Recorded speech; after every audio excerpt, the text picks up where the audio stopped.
നമസ്കാരം. 9 മണി വാർത്തയിലേക്ക് സ്വാഗതം. പ്രധാന വാർത്തകൾ നോക്കാം.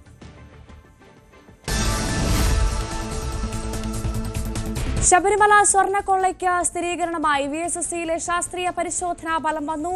1998 പൊതിഞ്ഞ സ്വർണത്തിന്റെ അളവ് കുറഞ്ഞെന്ന് കണ്ടെത്തൽ. റിപ്പോർട്ട് SIT നാളെ ഹൈക്കോടതിയിൽ സമർപ്പിക്കും.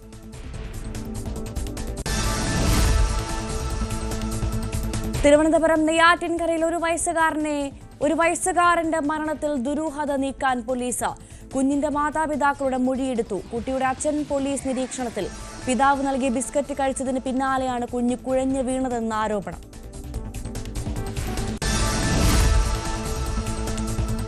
ഗ്രീൻലൻഡിനെ നിയന്ത്രിക്കാനുള്ള US നീക്കത്തെ എതിർത്ത 8 യൂറോപ്യൻ രാജ്യങ്ങൾക്ക് നികുതി ചുമത്തി ട്രംപ്. ഇറക്കുമതിക്ക് 10% തീരുവ ജൂൺ മുതൽ 25% ഉയർത്തുമെന്നും ഭീഷണി. കടുത്ത എതിർപ്പുമായി യൂറോപ്യൻ രാജ്യങ്ങൾ.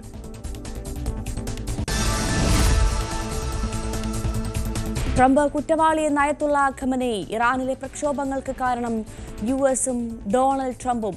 US സേനയ്ക്കെതിരെ കടുത്ത ഭീഷണി മുഴക്കി റവല്യൂഷണറി ഗാർഡ് കോപ്സും. SMS സേവനങ്ങൾ പുനഃസ്ഥാപിച്ച അധികൃതർ. ഇറാനിൽ നിന്നുള്ള ഇന്ത്യക്കാരുടെ മടക്കം തുടരുന്നു.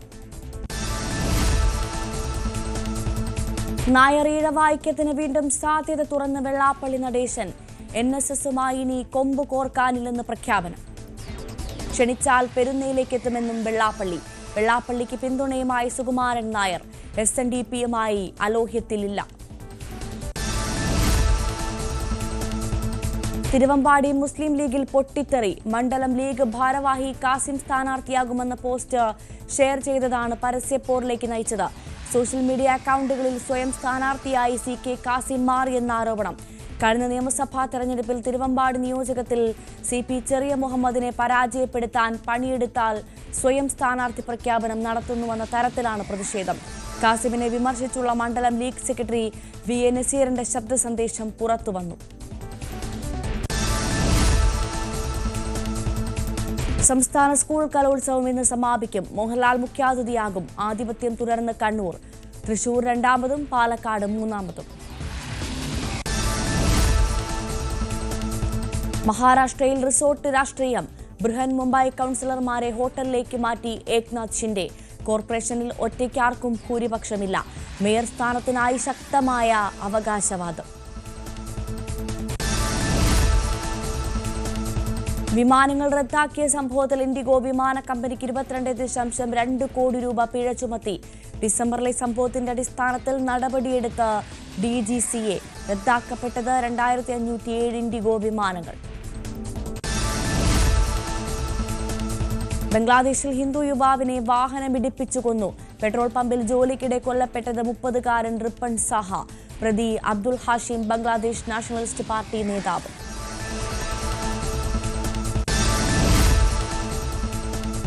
വിശദമായി നോക്കാം. ശബരിമല സ്വർണ്ണക്കൊള്ളയ്ക്ക് സ്ഥിരീകരണമായി. VSSCയിൽ നടത്തിയ ശാസ്ത്രീയ പരിശോധനാ ഫലം പുറത്തുവന്നു. 1998 പൊതിഞ്ഞ സ്വർണത്തിന്റെ അളവ് കുറഞ്ഞുവെന്ന് കണ്ടെത്തൽ. ദ്വാരപാലക കട്ടിളപ്പാളികളിലാണ് വ്യത്യാസം. പാളികളുടെ ഭാരത്തിലും മാറ്റമുണ്ട്. റിപ്പോർട്ട് SIT നാളെ ഹൈക്കോടതിയിൽ സമർപ്പിക്കും. TG സജിത്ത് വിവരങ്ങളുമായി ചേരുന്നു. Sajith, good morning. വളരെ നിർണായകമായ വിവരങ്ങളാണ് ഇപ്പോൾ പുറത്തുവരുന്നത്. VSSCയിൽ നടത്തിയ ശാസ്ത്രീയ പരിശോധനാ ഫലം പുറത്തുവരുമ്പോൾ എന്ത് പ്രതീക്ഷിക്കണം? എന്തൊക്കെയാണ് റിപ്പോർട്ടിൽ പറയുന്നത്?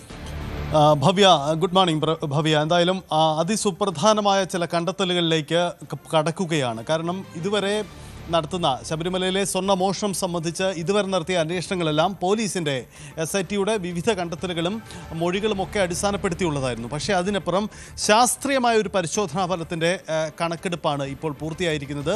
അത് വിക്രം സാരാഭായ് സ്പേസ് സെൻ്ററിലെ വിദഗ്ധരാണ് ഇത് സംബന്ധിച്ച പരിശോധന നടത്തിയത്. നേരത്തെ തന്നെ പ്രത്യേക അന്വേഷണ സംഘം കോടതിയിൽ ഒരു ശാസ്ത്രീയ പരിശോധന ആവശ്യമുണ്ടോ എന്ന കാര്യം ചൂണ്ടിക്കാണിച്ചിരുന്നു. ഇതിൻ്റെ അടിസ്ഥാനത്തിലാണ് VSSCയിലെ ഉദ്യോഗസ്ഥരെത്തി ശബരിമലയിൽ പരിശോധന നടത്തിയത്. അതായത് ഈ പാളികൾ അവിടെ നിന്ന് പൂർണ്ണമായും ഇളക്കം മാറ്റാതെ അതിൽ എന്ത് സ്വർണത്തിൻ്റെ നഷ്ടമുണ്ടായി, പഴയ പാളി തന്നെയാണോ അവിടെ സ്ഥാപിക്കപ്പെട്ടത്, ഇതടക്കമുള്ള കാര്യങ്ങളാണ് പരിശോധിച്ചത്. ഈ റിപ്പോർട്ടിലാണ് ഗുരുതരമായ ചില കണ്ടെത്തലുകൾ ഇപ്പോൾ ഉണ്ടായിരിക്കുന്നത്. കഴിഞ്ഞ ദിവസം VSSC കൊല്ലം വിജിലൻസ് കോടതിയിൽ സമർപ്പിച്ച ആ റിപ്പോർട്ട് ഇപ്പോൾ SITക്ക് കൈമാറിയിരിക്കുകയാണ്. ആ റിപ്പോർട്ടിലെ കണ്ടെത്തലിൻ്റെ പ്രധാന സൂചനകൾ ഇങ്ങനെയാണ്. ഒന്ന്, അവിടെ കാര്യമായ അളവിലുള്ള സ്വർണ്ണ നഷ്ടം ഉണ്ടായിട്ടുണ്ട്. അതിൻ്റെ എത്ര അളവിലുള്ള നഷ്ടം എന്നത് സംബന്ധിച്ച റിപ്പോർട്ടിലെ വിശദാംശങ്ങൾ നാളെ കോടതിക്ക് മുമ്പിൽ വരികയാണ്. മറ്റൊരു പ്രധാനപ്പെട്ട കണ്ടെത്തലുകൾ സംബന്ധിച്ച സൂചനകൾ ഈ റിപ്പോർട്ടിലുള്ളത്, അവിടെ സ്ഥാപിക്കപ്പെട്ട പാളി പഴയ പാളിയാണോ അല്ലയോ എന്ന വിലയിരുത്തൽ ഇതിൽ ഉണ്ടായിട്ടുണ്ട്. അതായത് പാളിയുടെ കാലപ്പഴക്കം നിർണ്ണയിക്കാൻ കഴിയുന്ന ശാസ്ത്രീയമായ പരിശോധനയാണ് നടത്തിയിരിക്കുന്നത്. ആ പരിശോധന റിപ്പോർട്ടാണ് ഇപ്പോൾ SITയുടെ കൈവശമുള്ളത്. അതിഗുരുതരമായ കണ്ടെത്തലുകൾ ഈ റിപ്പോർട്ടിലുണ്ട് എന്നാണ് മനസ്സിലാക്കുന്നത്. അതായത് വലിയ രീതിയിലുള്ള സ്വർണ്ണ നഷ്ടം ഈ പാളികളിൽ ഉണ്ടായിട്ടുണ്ട്. മുമ്പ് സ്വർണം പൂശിയ പാളികൾ വീണ്ടും പൂശുന്നതിന് വേണ്ടി കൊടുത്തുവിട്ടപ്പോൾ ആദ്യമുണ്ടായ സ്വർണത്തിൻ്റെ അളവിൽ വലിയ രീതിയിലുള്ള നഷ്ടം ഉണ്ടായിട്ടുണ്ട് എന്ന കണ്ടെത്തലുണ്ടാവുന്നു. ഒപ്പം തന്നെ ആദ്യത്തെ പാളിയിലും മാറ്റമുണ്ട് എന്ന സൂചനകൾ കൂടിയുണ്ട്. നാളെ എന്തായാലും ഈ റിപ്പോർട്ടിൻ്റെ പൂർണ്ണ വിശദാംശങ്ങൾ കോടതിയുടെ മുന്നിലേക്ക് എത്തുകയാണ്. ഇടക്കാല റിപ്പോർട്ട് SIT വീണ്ടും നാളെ ഹൈക്കോടതിയുടെ മുന്നിൽ സമർപ്പിക്കുകയാണ്. ആ റിപ്പോർട്ടിൽ ഈ VSSCയുടെ റിപ്പോർട്ടിലെ കണ്ടെത്തലുകൾ കൃത്യമായി തന്നെ വിവരിക്കും. അങ്ങനെയെങ്കിൽ ഇതുവരെ പുറത്തു വന്നതിൽ നിന്നും വ്യത്യസ്തമായി ശബരിമലയിലെ സ്വർണ്ണമോഷണത്തിൻ്റെ വ്യാപ്തി എത്രമാത്രം എന്നുള്ളതിൻ്റെ കൃത്യമായ തെളിവാണ് വരുന്നത്. ഈ ശാസ്ത്രീയ പരിശോധനാ ഫലം വരികയാണ് ചെയ്യുന്നത്. ഇതുവരെ ഈ സ്വർണ്ണ നഷ്ടത്തിൻ്റെ കണക്കെടുത്തത് സ്മാർട്ട് ക്രിയേഷൻസ് അടക്കമുള്ള സ്ഥാപനങ്ങളിൽ അവിടെ നടത്തിയ അവരിൽ നിന്നുള്ള മൊഴിയെടുപ്പ്, അവർ അവിടെ നിന്ന് സ്വർണം വേർതിരിച്ചെടുത്ത സ്വർണത്തിൻ്റെ അളവ്, ഇത് മൊഴികളുടെയും മറ്റ് തെളിവുകളുടെ അടിസ്ഥാനത്തിൽ SIT കണക്കെടുത്തതാണ് സ്വർണ്ണ നഷ്ടം. അതിനപ്പുറം ഇപ്പോൾ ശാസ്ത്രീയമായി സ്വർണ്ണ നഷ്ടം എത്രമാത്രം ഉണ്ടായിട്ടുണ്ട് എന്ന കണക്കെടുപ്പാണ് പൂർത്തിയായിരിക്കുന്നത്. അതാണിപ്പോൾ കോടതിയുടെ പരിഗണനയ്ക്ക് വരാൻ പോകുന്നത്. എന്തായാലും വലിയ രീതിയിലുള്ള ഗുരുതരമായ കണ്ടെത്തലുകൾ ഉണ്ട്. അത് ശബരിമലയിൽ ഗുരുതരമായ ക്രമക്കേടുകൾ നടന്നു എന്ന കണ്ടെത്തലിലേക്ക് തന്നെയാണ് വരുന്നത്. ഇതിൽ ഏറ്റവും പ്രധാനമായ ഒരു കാര്യമുള്ളത്, ഈ സ്വർണ്ണക്കടത്തിന് പിന്നാലെ, അതായത് സ്വർണം അവിടുന്ന് അപഹരിച്ചു കൊണ്ടുപോയി എന്നതിനപ്പുറം പുരാവസ്തു മാഫിയ, പുരാവസ്തു അന്താരാഷ്ട്ര ബന്ധമുള്ള പുരാവസ്തു സംഘത്തിൻ്റെ ഇടപെടൽ നടന്നിട്ടോ എന്ന കാര്യം ഇപ്പോഴും സംശയത്തിൻ്റെ നിഴലിലാണ്. അത് സംബന്ധിച്ച കണ്ടെത്തലുകളും ഈ VSSCയുടെ റിപ്പോർട്ടിൽ ഉണ്ടാകുമെന്നാണ് പ്രതീക്ഷിക്കുന്നത്. കാരണം ആദ്യം അവളെ സ്ഥാപിച്ചിരുന്ന പാളി, ആ പാളിയിലാണ് സ്വർണം പൂശിയത്. അത് നഷ്ടപ്പെട്ടു എന്ന് പറഞ്ഞാണ് വീണ്ടും സ്വർണം പൂശാൻ വേണ്ടി പാളി പുറത്തോട്ട് കൊണ്ടുപോയത്. അപ്പോൾ പൂശിയ ശേഷം പുറമേ തിരികെ കൊണ്ടുവന്ന പാളി പഴയ പാളി തന്നെയാണോ അതോ ആ പാളി മാറ്റി പുതിയ പാളിയാണോ സ്ഥാപിച്ചത് എന്ന കാര്യം കൂടിയുണ്ട്. അങ്ങനെയെങ്കിൽ പഴയ പാളി എവിടെ പോയി എന്ന ചോദ്യത്തിന് ഉത്തരം വരും. അവിടെയാണ് പുരാവസ്തു സംഘം, മാഫിയ അടക്കമുള്ളവരുടെ ഇടപെടൽ സംബന്ധിച്ച കണ്ടെത്തലുകളിലേക്ക് കൂടി പോകുന്നത്. അങ്ങനെയെങ്കിൽ ഇതുവരെ പ്രത്യേക അന്വേഷണ സംഘം നടത്തി വന്നിരുന്ന അന്വേഷണത്തിൻ്റെ അതിൻ്റെ ദിശ മാറ്റുന്ന ചില സൂചനകൾ പോലും ഈ കണ്ടെത്തലുകളിൽ ഉണ്ടായേക്കാം. നാളെ നിർണായകമാണ്. നാളത്തെ ദിവസം ഈ റിപ്പോർട്ടിൻ്റെ പൂർണ്ണ രൂപം കോടതിക്ക് മുന്നിൽ വരികയാണ്. ആ കണ്ടെത്തലുകൾ സംബന്ധിച്ച ഒരു വ്യക്തമായ ചിത്രം നമുക്കും വ്യക്തമാകാൻ കഴിയും നാളെ തന്നെ. ശരി, TG സജിത്താണ് വിശദ വിവരങ്ങൾ നൽകിയത്. തിരുവനന്തപുരം നെയ്യാറ്റിൻകരയിൽ ഒരു വയസ്സുകാരന്റെ മരണത്തിൽ ദുരൂഹത നീക്കാൻ പോലീസ് കുഞ്ഞിന്റെ മാതാപിതാക്കളുടെ മൊഴി രേഖപ്പെടുത്തിയെങ്കിലും പിതാവ് ഇപ്പോഴും പോലീസ് നിരീക്ഷണത്തിലാണ്. പിതാവ് നൽകിയ ബിസ്ക്കറ്റ് കഴിച്ചതിന് പിന്നാലെയാണ് കുഞ്ഞ് കുഴഞ്ഞു വീണതെന്ന ആരോപണത്തെ തുടർന്നാണ് അന്വേഷണം. ഷിജിലിന്റെയും കൃഷ്ണപ്രിയയുടെയും മകൻ ഇഹാൻ വെള്ളിയാഴ്ചയാണ് മരിച്ചത്. കേസിൽ ഫോറൻസിക് ഫലം നിർണായകമാകും. അരുൺ മോഹനുണ്ട് വിവരങ്ങളുമായി ചേരുന്നു. അരുൺ, അച്ഛൻ ഇപ്പോഴും പോലീസ് കസ്റ്റഡിയിലാണ്. അച്ഛന് ഈ കേസുമായി ബന്ധപ്പെട്ട് എന്തെങ്കിലും പങ്കുണ്ട് എന്ന് ഈ ഘട്ടത്തിൽ ഉറപ്പിക്കാമോ? എന്താണ് പോലീസ് പറയുന്നത്? ഈ കുഞ്ഞിൻ്റെ പോസ്റ്റ്മോർട്ടം നടപടികൾ, അതിൻ്റെ റിപ്പോർട്ട് പുറത്തു വന്നാൽ മാത്രമേ എന്താണ് സംഭവിച്ചത് എന്ന് മനസ്സിലാക്കാൻ സാധിക്കുള്ളൂ, അല്ലേ? അത് തന്നെയാണ് ഭവ്യ സ്ഥിതിവിശേഷം. കാരണം പോസ്റ്റ്മോർട്ടം വന്നാൽ മാത്രമേ ഇതിന്റെ ഒരു വ്യക്തത വരൂ എന്നുള്ള നിലപാടിൽ തന്നെയാണ് പോലീസ് നിൽക്കുന്നത്. എന്നാലും ഇപ്പോഴും ഈ കുട്ടിയുടെ അച്ഛൻ പോലീസ് നിരീക്ഷണത്തിലാണെന്നും പോലീസ് പറയാതെ പറയുന്നുണ്ട്. ഈ പറയുന്ന കഴിഞ്ഞ വെള്ളിയാഴ്ചയായിരുന്നു ഷിജിൻ കൃഷ്ണപ്രിയ ദമ്പതികൾ, കാഞ്ഞിരംകുളം സ്വദേശിയായ കൃഷ്ണപ്രിയ ഷിജിൻ ദമ്പതികളുടെ ഏകമകനായ ഇഹാൻ മരിക്കുന്നത്. നമുക്ക് മനസ്സിലാക്കാൻ കഴിയുന്നത് കുട്ടിക്ക് ബിസ്ക്കറ്റ്, ആദ്യം നമ്മൾ മനസ്സിലാക്കുന്നത് കുഴഞ്ഞു വീണ് മരിക്കുകയായിരുന്നു എന്നുള്ളതാണ്. പക്ഷെ പിന്നെ അറിയുന്നു കുട്ടിക്ക് അച്ഛൻ നൽകിയ ബിസ്ക്കറ്റ് കഴിച്ചതിന് ശേഷം ഉണ്ടായ ബുദ്ധിമുട്ട് നേരിടുന്നു. കുട്ടിക്ക് നുരയും പതയും വരുന്നു. അതിനുശേഷം മുഖത്ത് നിറവ്യത്യാസം വരുന്നു. തുടർന്ന് നെയ്യാറ്റിൻകര ആശുപത്രിയിൽ എങ്കിലും കൂടുതൽ ചികിത്സയ്ക്ക് തിരുവനന്തപുരത്ത് മെഡിക്കൽ കോളേജിൽ എത്തിയപ്പോഴായിരുന്നു കുട്ടിയുടെ മരണം സ്ഥിരീകരിക്കുന്നതാണ് നമുക്ക് മനസ്സിലാക്കാൻ കഴിഞ്ഞത്.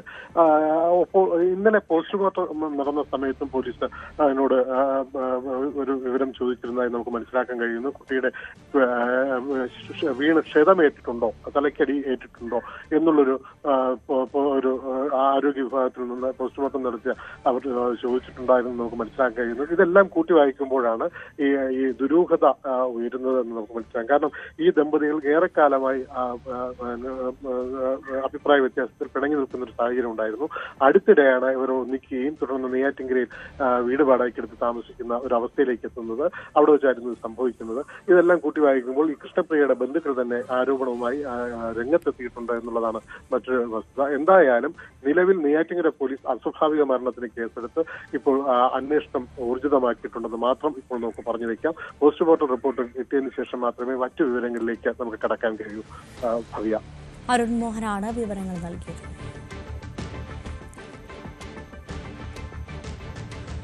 കൊല്ലത്ത് അയൽവാസികൾ തമ്മിലുണ്ടായ സംഘർഷത്തിൽ ഒരാൾ കുത്തേറ്റു മരിച്ചു. കേരളപുരം സ്വദേശി സജിത്താണ് കൊല്ലപ്പെട്ടത്. നെടുമ്പന ഇടപ്പനയത്താണ് സംഭവം. എസ് വിനീഷ് വിവരങ്ങളുമായി ചേർന്നു. വിനീഷ്, വിശദാംശങ്ങൾ. ഭവ്യ, ദാരുണമായൊരു സംഭവമാണ് കൊല്ലത്ത് നിന്നും പുറത്തുവരുന്നത്. ഈ അയൽവാസികൾ തമ്മിലുണ്ടായ അതിർത്തി തർക്കമാണ് ഇത്തരത്തിലൊരു കൊലപാതകത്തിലേക്ക് നയിച്ചതെന്നാണ് അറിയുന്നത്. പുലർച്ചെ 1 മണിയോടെയായിരുന്നു സംഭവം. കുണ്ട്ര കല്ലുപാറ സ്വദേശിയായ സജിയാണ് മരിച്ചത്. സജിക്ക് 25 വയസ്സാണ്. സഹോദരൻ സുജിത്ത്, ബന്ധു അശ്വിൻ കൂടാതെ 2 പേർക്കും ഈ സംഘർഷത്തിൽ പരിക്കേറ്റിട്ടുണ്ട്. ഇതിൽ സുജിത്തിന്റെ നില ഗുരുതരമായി തുടരുകയാണ്. കൊല്ലം ജില്ലാ ആശുപത്രിയിലാണ് സുജിത്ത് ഇപ്പോൾ ചികിത്സയിൽ തുടരുന്നത്. ഇത് ഭവ്യ, സംഭവം ഇങ്ങനെയാണ്. ഇടപ്പനയം സ്വദേശികളായ ഷൈജു, പവിത്രൻ അയൽവാസികളാണ്. ഇവർ തമ്മിൽ ഒരു സംഘർഷത്തിൽ ഏർപ്പെടുന്നു. തുടർന്നാണ് ഈ വിവരം അറിഞ്ഞ് പവിത്രന്റെ ബന്ധുവായ സുജിത്തും പിന്നെ സജിത്തും അവരോടൊപ്പം മറ്റൊരാളും കൂടി 3 കൂടി ഈ സ്ഥലത്തെത്തുകയാണ്. അങ്ങനെ ഇവർ തമ്മിൽ വാക്കേറ്റം ഉണ്ടാകുന്നു. ഇരുവരും തമ്മിൽ വാക്കേറ്റത്തിൽ ഈ 3 ഇടപെടുന്നു. അങ്ങനെ സംഘർഷത്തിൽ ഏർപ്പെടുന്നു. കൂട്ടയടിയായി എന്നാണ് പോലീസിൽ നിന്നും അറിയാൻ കഴിയുന്നത്. ഈ സംഘർഷത്തിനിടയിലാണ് സജിക്ക് കുത്തേൽക്കുന്നത്. ഉടൻ തന്നെ പാരിപ്പള്ളി മെഡിക്കൽ കോളേജിൽ പ്രവേശിപ്പിച്ചുവെങ്കിലും സജിയുടെ ജീവൻ രക്ഷിക്കാനായില്ല. തുടർന്ന് ഈ സജിത്തിനും കുത്തേറ്റിട്ടുണ്ട്. അങ്ങനെ ഈ 3 പേർക്കും പരിക്കേറ്റിട്ടുണ്ട്. ഈ സജിത്തിന്റെ നില ഗുരുതരമായി നേരത്തെ സൂചിപ്പിച്ചു. താലൂക്ക് ആശുപത്രി ജില്ലാ ആശുപത്രിയിൽ തുടരുന്നുണ്ട്. എന്തായാലും ഇതുമായി ബന്ധപ്പെട്ട് ചാത്തന്നൂർ ACPയുടെ നേതൃത്വത്തിലുള്ള പോലീസ് സംഘം സ്ഥലത്തെത്തിയിട്ടുണ്ട്. വിശദമായിട്ടുള്ള മൊഴികൾ രേഖപ്പെടുത്തുന്നുണ്ട്. ഇതുമായി ബന്ധപ്പെട്ടുള്ള അന്വേഷണം ആരംഭിച്ചിട്ടുണ്ട്. എന്തായാലും ഒരാളുടെ ജീവൻ നഷ്ടപ്പെട്ടു എന്നുള്ള അതീവ ദുഃഖകരമായ ഒരു വാർത്ത ഇതോടൊപ്പം തന്നെ പങ്കുവെക്കുന്നു ഭവ്യ. ശരി.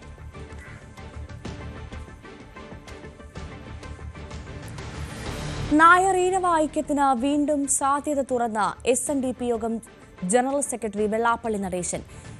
NSSുമായി ഇനി കൊമ്പുകോർക്കാനില്ല. ഇരു സംഘടനകളെയും തമ്മിലടിപ്പിച്ചതിന് പിന്നിൽ മുസ്ലിം ലീഗാണ്. നായർ ഈഴവ ഐക്യം മാത്രമല്ല, നായാടി മുതൽ നസ്രാണി വരെ ആശ്രയമാണ് SNDP യോഗം മുന്നോട്ട് വയ്ക്കുന്നത്. ഉടൻ ചേരുന്ന SNDP നേതൃയോഗം NSSുമായുള്ള സഹകരണ സാധ്യതകൾ ചർച്ച ചെയ്യും. ക്ഷണിച്ചാൽ പെരുന്നയിലേക്ക് എത്തുമെന്നും വെള്ളാപ്പള്ളി. NSSുമായിട്ട് ഞങ്ങളെ തമ്മിൽ തെളിച്ചതാരാണ്? അന്നെല്ലാം സമരം ചെയ്യിപ്പിച്ചത് നിങ്ങളുടെ ഈ കളി ഇവിടെ ഹൈക്കോടതി ഒന്നും ഞാൻ സമരം ചെയ്തില്ല. സംവരണം കാര്യം പറഞ്ഞോണ്ട് ഇതിന്റെ പിന്നിൽ ആരായിരുന്നു കൂടുന്നതല്ല? ഇവിടെ വെച്ചല്ല ഞാൻ കൂടുന്നത്. അവരുടെ ഓഫീസിലെത്തി കൂടിയിട്ടുണ്ട്. ഞങ്ങളെല്ലാം മുമ്പിൽ നിർത്തിക്കൊണ്ട് സംവരണം കാര്യം പറഞ്ഞുകൊണ്ട് എന്നും NS നേതൃത്വമായിട്ട് വഴക്ക്. അവർ പുറകെ നിൽക്കുക, എന്നെ കൊണ്ട് പുറകെ പണി കാണിക്കുക. എന്നിട്ട് ഭരണത്തിൽ വന്നല്ലോ, എന്നിട്ട് എന്ത് ചെയ്തു? കാരണം LDF ഭരണം മാത്രം മാറി UDF ഭരണം വന്നാൽ നമുക്കെല്ലാം കണലില്ലാത്തെല്ലാം പൊന്നാക്കാന്നല്ലേ പറഞ്ഞത്. എന്നിട്ട് എന്ത് കിട്ടി, എന്ത് തന്നു? ഏതായാലും അങ്ങനെ ഒരുപാട് അനുഭവങ്ങളും ചതികളുണ്ട്. ഇനി ഏതായാലും NSS നേതൃത്വമായിട്ട് SNDP ഒരു കാരണവശാലും കൊമ്പ് കോർക്കാൻ തയ്യാറല്ല. അങ്ങനെ പോകേണ്ടതില്ല എന്നൊരു ധാരണയാണ് ഞാൻ കൊണ്ടത്. കാരണം അവരുമായിട്ട് എന്തിന് ഞങ്ങൾ അനാവശ്യമായിട്ട് കൊമ്പ് കോർക്കണം? കൊമ്പ് കോർത്തിട്ട് എന്താ അനുഭവം ഉണ്ടായി? നമുക്ക് വല്ലതും കിട്ടിയോ? കിട്ടാണ്ട് മേടിച്ചു തന്നോ? പിന്നെ അനാവശ്യമായി ഈ പ്രത്യേകിച്ച് ആദിവാസി തൊട്ട് നമ്പൂതിരി വരെയൊന്നും, അതിനുശേഷം ആദിവാസി തൊട്ട് നായാടി തൊട്ട് നസ്രാണി വരെ യോജിച്ചു പോകണമെന്ന് തീരുമാനിക്കുന്ന SNDP യോഗത്തിന് ഇനി NSSുമായിട്ട് സമരസപ്പെടുത്തി പോവുക എന്നുള്ളതല്ലാതെ അവരുമായിട്ട് ഒരു പിണങ്ങിപ്പോവുക എന്നൊരു നയം ഇനി ഞങ്ങളിൽ നിന്നുണ്ടാകാനുള്ള സാധ്യത കുറവാണ്. ഏതായാലും SNDP യോഗം ഇനി NSS നേതൃത്വമായിട്ട് ഒരു സമരസപ്പെടുത്തി പോകണം. അവരുമായിട്ട് ഒരു പിണക്കത്തിൽ പോകുന്നത് ഈ കാലഘട്ടത്തിൽ അനിവാര്യമല്ല. യോജിച്ചു പോകുന്നതാണ് അനിവാര്യമെന്നുള്ള ചിന്ത ഇന്ന് ഞങ്ങളിൽ ഉണ്ടായിട്ടുണ്ട്. SNDP യോഗം ജനറൽ സെക്രട്ടറി വെള്ളാപ്പള്ളി നടേശനെ പിന്തുണച്ച് NSS general secretary G. Sukumaran Nair. മുഖ്യമന്ത്രി വണ്ടിയിൽ കയറ്റി കൊണ്ടുപോയെന്ന് പറഞ്ഞ് ഇത്രയും പ്രായമുള്ള നേതാവിനെ വില കുറഞ്ഞ രീതിയിൽ രാഷ്ട്രീയ നേതാക്കൾ ആക്ഷേപിക്കുന്നത് ശരിയല്ല. പ്രായമായ ആളായതിനാൽ നമ്മൾ പ്രതീക്ഷിക്കുന്ന ഭാഷയിലായിരിക്കില്ല പ്രതികരണമെന്നും സുകുമാരൻ നായർ. NSSുമായി ഒരുമിക്കണമെന്ന വെള്ളാപ്പള്ളി നടേശന്റെ പരാമർശത്തോട് G. സുകുമാരൻ നായർ യോജിച്ചു. SNDPയുമായി അലോഹ്യത്തിലല്ലെന്നും ഒപ്പം ലോഹ്യത്തിൽ തന്നെയാണെന്നും സുകുമാരൻ നായർ പ്രതികരിച്ചു. വി.ഡി. സതീശൻ മുഖ്യമന്ത്രി സ്ഥാനത്തിന് വേണ്ടി വർഗീയവാദികൾക്കായി കുടപിടിക്കുന്നിരുന്ന വെള്ളാപ്പള്ളി നടേശൻ. സതീശനെ ഊളൻപാറയിൽ ചികിത്സിക്കണം. UDF അധികാരത്തിലെത്തിയാൽ മുസ്ലിം ലീഗാവും കേരളം ഭരിക്കുക. ഈഴവ സമൂഹത്തെ വെള്ളാപ്പള്ളി കറിവേപ്പിലയായി കാണുകയാണെങ്കിൽ തെറ്റിപ്പോയി. പിന്നോക്കക്കാരനായ മുഖ്യമന്ത്രി വാഹനത്തിൽ കയറ്റിയത് സതീശന് ഇഷ്ടപ്പെട്ടിട്ടില്ലെന്നും വെള്ളാപ്പള്ളി. മുഖ്യമന്ത്രിയുടെ വണ്ടിയിൽ ഞാൻ കയറി എന്ന് പറഞ്ഞാൽ അതൊരു വലിയൊരു കുറവായിട്ട് ഈ സതീശൻ കാണുന്നെങ്കിൽ അതൊക്കെ ഊളംപാറയിൽ അയക്കട്ടെ. ഒരു ഈഴവ വിരോധിയാണ് സതീശൻ എന്ന് മനസ്സിലായില്ല. ഈഴവനായ എന്നെ, ഒരു പിന്നോക്കക്കാരനായ ഒരു മുഖ്യമന്ത്രി ആ വണ്ടി കയറ്റിയപ്പോൾ സതീശൻ ഇഷ്ടമായില്ല എന്ന് പറഞ്ഞാൽ ഒരു പിന്നോക്കക്കാരൻ അങ്ങനെ ഒരു വണ്ടി കയറാൻ പാടില്ല. അയാൾക്ക് വട്ടാണ്. കാരണം അത് അയാളുടെ സ്വരം ഏതാനാണ്? അയാള് മുസ്ലിം ലീഗിന്റെ സ്വരമാണ് അയാളത്. അയാളുടെ വായിൽ നിന്ന് വരുന്ന ആരുടെ സ്വരമാണ്? എല്ലാം ലീഗിൻ്റെത്. അതിങ്ങനെ പറഞ്ഞ് അവരെ സൂചിപ്പിച്ച് തീർക്കേണ്ടത് എന്തിനാണ്? അയാളുടെ ഭാവിയിലെ കാര്യസാധ്യത. ഈ എഴുവ സമുദായം എന്ന് പറഞ്ഞാൽ ഈ രാജ്യത്തെ ഒരു കറിവേപ്പിലായിട്ടാണ് ഈ നേതാവ് കണക്കാക്കുന്നു എങ്കിൽ അത് തെറ്റുപറ്റിപ്പോയി.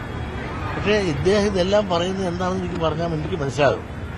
കാരണം ഏറ്റവും വർഗീയവാദികളായ ആളുകൾക്ക് കൊട പിടിച്ചു കൊടുത്തുകൊണ്ട് ആ കൊടയുടെ തണലിൽ അവരെ സംരക്ഷിച്ച് നിർത്തിക്കൊണ്ട് അവരെ മതേതരത്വം പറയും. അവർക്കെല്ലാം കൊട പിടിച്ച് ഇനി അവരിൽ നിന്നുള്ള ആനുകൂല്യങ്ങൾ നേടാനും ആശീർവാദങ്ങൾ നേടാനും വേണ്ടിയിട്ട് ആണ് ഈ കൊടപിടുത്തം. കേൾക്കുമ്പോൾ മനസ്സിലാക്കും രാജാവിനേക്കാൾ വലിയ രാജഭക്തിയല്ലേ അവരോട് കാണിച്ചുകൊണ്ടിരിക്കുന്നത്.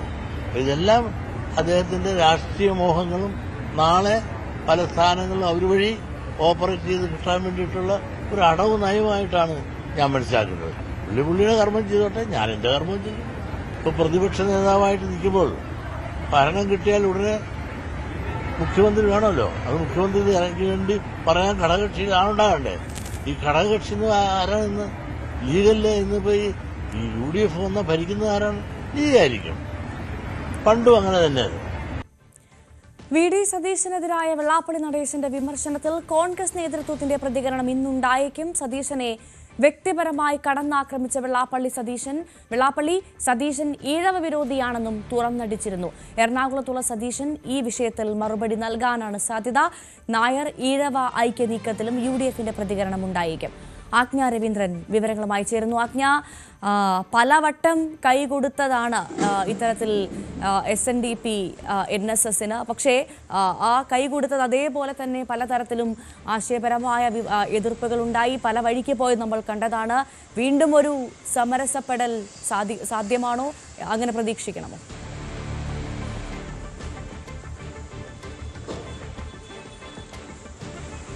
ഈ കാര്യത്തിൽ തീരുമാനമാക്കാൻ 21-ാം തീയതി ആലപ്പുഴ SNDPയുടെ യോഗം ചേരുന്നുണ്ട്. ആ യോഗത്തിൽ തീരുമാനമാകും NSSുമായി ഒരു ചർച്ച വേണോ എന്നുള്ള കാര്യത്തിൽ. NSSുമായി ഒത്തുപോകാൻ തയ്യാറാണ്. തന്നെയും NSSനെയും പലപ്പോഴും തെറ്റിച്ചിരുന്നത് ലീഗാണ് എന്നുള്ള തരത്തിലുള്ള പ്രസ്താവനയാണ് വെള്ളാപ്പള്ളി നടേശൻ നടത്തിയത്. അതുകൊണ്ട് തന്നെ ഈ സതീശനുമായി ബന്ധപ്പെട്ടും വലിയ ആരോപണം അദ്ദേഹം ഉന്നയിക്കുന്നുണ്ട്. സതീശൻ ഈഴവ വിരോധിയാണ് എന്ന് അദ്ദേഹം എടുത്തു പറയുന്നുണ്ട്. അതായത് മുഖ്യമന്ത്രിയുടെ വെള്ളാപ്പള്ളി നടേശനെ കയറ്റിയതുമായി ബന്ധപ്പെട്ടുള്ള പരാമർശം, അത് പിന്നാക്കക്കാരനായ തന്നെ പിന്നോക്ക വിഭാഗത്തിലുള്ള മുഖ്യമന്ത്രി അദ്ദേഹത്തിന്റെ കാറിൽ കയറ്റിയത് സതീശന് ഇഷ്ടപ്പെട്ടില്ല. അത് തന്നെയാണ്, അതായത് ഒരു പിന്നോക്ക വിഭാഗത്തിലുള്ള ആള് മുഖ്യമന്ത്രിയുടെ കാറിൽ കയറാൻ പാടില്ല എന്നുള്ളതാണ് സതീശൻ മുന്നോട്ട് വെക്കുന്നത്.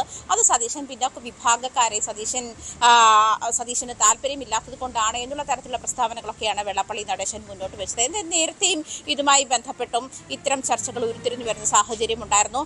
ആലപ്പുഴ ആലപ്പുഴയിൽ ഇതുമായി 21-ാം തീയതി ചേർന്ന യോഗത്തിലായിരിക്കും താൻ തീരുമാനമെടുക്കുക. NSSലെ പെരുന്നയിലേക്ക് പോകാൻ തനിക്ക് പ്രത്യേകിച്ച് ബുദ്ധിമുട്ടുകളൊന്നുമില്ല, തന്നെ ആരും തടയില്ല. പക്ഷേ അവരതുമായി ബന്ധപ്പെട്ടുള്ള സംസാരമോ ചർച്ചയോ നടത്തിയിട്ടില്ല. അത് നടത്താൻ താല്പര്യമുണ്ടെങ്കിൽ താൻ അവരുമായി ചർച്ചയ്ക്ക് പോകുമെന്ന് തന്നെയാണ് വെള്ളാപ്പള്ളി നടേശൻ പറഞ്ഞത്. ഇനിയിപ്പോൾ NSSുമായി തനിക്ക് തെറ്റി നിൽക്കേണ്ടുന്ന ഒരു സാഹചര്യവുമില്ല. അതേസമയം ലീഗിനെ മുൻനിർത്തിക്കൊണ്ടാണ് സതീശൻ മുഖ്യമന്ത്രി സ്ഥാനം ലക്ഷ്യമിടുന്നത്. അതായത് ലീഗിനെ പ്രീണിപ്പിച്ച് മുഖ്യമന്ത്രിയാകാനുള്ള നീക്കമാണ് VD സതീശന്റെ ഭാഗത്തു നിന്നും ഉണ്ടാകുന്നതെന്നാണ് വെള്ളാപ്പള്ളി നടേശൻ പറഞ്ഞു വെക്കുന്നത്. ലീഗിനെ മുൻനിർത്തിക്കൊണ്ട് തന്നെ, അതായത് ഘടകകക്ഷിയിൽ ആളുണ്ടാക്കണം, പ്രതിപക്ഷ നേതാവായിരിക്കുമ്പോൾ മുഖ്യമന്ത്രി സ്ഥാനത്തേക്ക് നിർദ്ദേശിക്കാനോ അല്ലെങ്കിൽ മുഖ്യമന്ത്രിയാക്കാനും ഘടകകക്ഷിയിൽ ആളുണ്ടാകണം. അതിന് പേര് നിർദ്ദേശിക്കാൻ അല്ലെങ്കിൽ സതീശനെ നിർദ്ദേശിക്കാൻ ലീഗിന്റെ സഹായം ആവശ്യമുണ്ട്. അതുകൊണ്ടാണ് ലീഗിനെ ഇത്തരത്തിൽ അദ്ദേഹം ഒപ്പം നിർത്തുന്നതും ലീഗിനെ പ്രീണിപ്പിച്ച് നിർത്തുന്നതും എന്ന് തന്നെയാണ് വെള്ളാപ്പള്ളി നടേശൻ സതീശനെതിരെ ഉന്നയിക്കുന്ന പ്രധാനപ്പെട്ട സാഹചര്യം. സതീശനെ ഊളംപാറയിലേക്ക് വിടണമെന്നുള്ള ഒരു പ്രസ്താവന കൂടി അദ്ദേഹം നടത്തുകയുണ്ടായി. സതീശൻ പ്രത്യേകിച്ചും വിഭാഗവുമായി ബന്ധപ്പെട്ട വെള്ളാപ്പള്ളി നടേശന്റെ ആരോപണം പിന്നോക്ക വിഭാഗക്കാരെ സതീശന് താല്പര്യമില്ല എന്നുള്ള തരത്തിലാണ് പറഞ്ഞു വെക്കുന്നത്. പ്രത്യേകിച്ചും താൻ മുഖ്യമന്ത്രിയുടെ കാറിൽ കയറിയത് സതീശന് ഇഷ്ടപ്പെട്ടില്ല, അത് സതീശൻ ഈഴവ വിരോധി ആയതുകൊണ്ടാണ് എന്നും വെള്ളാപ്പള്ളി നടേശൻ കഴിഞ്ഞ ദിവസം പറഞ്ഞു വെക്കുന്നുണ്ട്. അതേസമയം സതീശൻ ഈ വിഷയത്തിൽ VD സതീശൻ ഇന്ന് ഈ വിഷയത്തിൽ പ്രതികരിക്കുമെന്നാണ് മനസ്സിലാക്കാൻ കഴിയുന്നത്. എന്തായാലും ഈ മുന്നോട്ട് വെക്കുന്ന സാഹചര്യങ്ങൾ പുതിയ സാമുദായിക സമവാക്യങ്ങൾ ഉരുത്തിരിഞ്ഞു വരുന്ന ഒരു സാഹചര്യത്തിലേക്ക് തന്നെയാണ് വെളിച്ചം വീശുന്നത് എന്ന് വേണം പറയാൻ. ഒരു പക്ഷേ NSSും ഈ വെള്ളാപ്പള്ളി നടേശൻ SNDPയുമായി ചർച്ച നടത്തി അൻപഞ്ചന ചർച്ചയിൽ എത്തിക്കഴിഞ്ഞാൽ തന്നെ ഒരു സാമുദായിക സമവാക്യം രൂപപ്പെട്ടു വരാനുള്ള എല്ലാ സാധ്യതയും ഉണ്ട് എന്ന് തന്നെയാണ് നിരീക്ഷണവും അങ്ങനെയാണ്. എന്തായാലും 21-ാം തീയതി ചേർന്ന യോഗത്തിലായിരിക്കും വെള്ളാപ്പള്ളി നടേശൻ ഇതുമായി ബന്ധപ്പെട്ടുള്ള അന്തിമ തീരുമാനം എടുക്കുക എന്നാണ് കഴിഞ്ഞ ദിവസം ഇവിടെ എറണാകുളത്ത് പ്രതികരിച്ചത്. അങ്ങനെയാണ്. എന്തായാലും ഇതുമായി ബന്ധപ്പെട്ട് സതീശനെതിരെ വലിയ വിമർശനമാണ് ഉന്നയിക്കുന്നത്. പ്രത്യേകിച്ചും UDF ഭരണത്തിൽ വരുമ്പോൾ ഭരിക്കുന്നത് മുസ്ലിം ലീഗ് തന്നെയാണല്ലോ എന്നുള്ള ഒരു പരാമർശവുമുണ്ട്. തന്നെയും മുഖ്യമന്ത്രിയും കൂടി തെറ്റിക്കാൻ കുറച്ചു കാലമായി ചില ആളുകൾ പരിശ്രമിക്കുന്നുണ്ട്. അതിൻ്റെ ഭാഗമായിട്ടാണ് തൻ്റെ മലപ്പുറം പ്രസംഗവും അതുമായി ബന്ധപ്പെട്ടുള്ള വിവാദങ്ങളും ഉണ്ടായി വന്നത്. എന്തായാലും ഈ ഒരു കാര്യം, അതായത് NSSുമായി ഇനി തെറ്റി നിൽക്കേണ്ട സാഹചര്യമില്ല എന്ന് തന്നെയാണ് മനസ്സിലാക്കുന്നത്. അതേസമയം നായാടി മുതൽ നസ്രാണി വരെ എന്നുള്ള സമവാക്യമാണ് ഇപ്പോൾ ഉപയോഗിക്കേണ്ടത്. പ്രത്യേകിച്ചും ഈ ഒരു കാലഘട്ടത്തിൽ ക്രൈസ്തവ വിഭാഗങ്ങളുടെ പ്രാതിനിധ്യവും പ്രാധാന്യവും കൂടി കണക്കിലെടുത്ത് വേണം അത്തരമൊരു ഇക്വേഷനിലേക്ക് പോകാനെന്ന് വെള്ളാപ്പള്ളി നടേശൻ പറഞ്ഞു വെക്കുന്നുണ്ട്. എന്തായാലും പ്രതിപക്ഷ നേതാവ് VD സതീശൻ ഈ വിഷയത്തിൽ ഇന്ന് പ്രതികരിക്കും എന്നാണ് മനസ്സിലാക്കാൻ കഴിയുന്നത്. അദ്ദേഹം ഉച്ചയോടുകൂടി, അതായത് പ്രതികരിക്കുമെന്നാണ് എറണാകുളത്ത് തന്നെ പ്രതികരിക്കുമെന്നാണ് മനസ്സിലാക്കാൻ കഴിയുന്നത്. അതല്ലെങ്കിൽ ഉച്ചയ്ക്ക് ശേഷം അദ്ദേഹം തൃശ്ശൂരായിരിക്കും, കലോത്സവ നഗരിയിലേക്ക് പോകും. അവിടെ വെച്ചും ഒരുപക്ഷെ അതിൻ്റെ പ്രതികരണം ഉണ്ടായേക്കാം. ശരി, ആജ്ഞ രവീന്ദ്രനാണ് വിവരങ്ങൾ നൽകിയത്.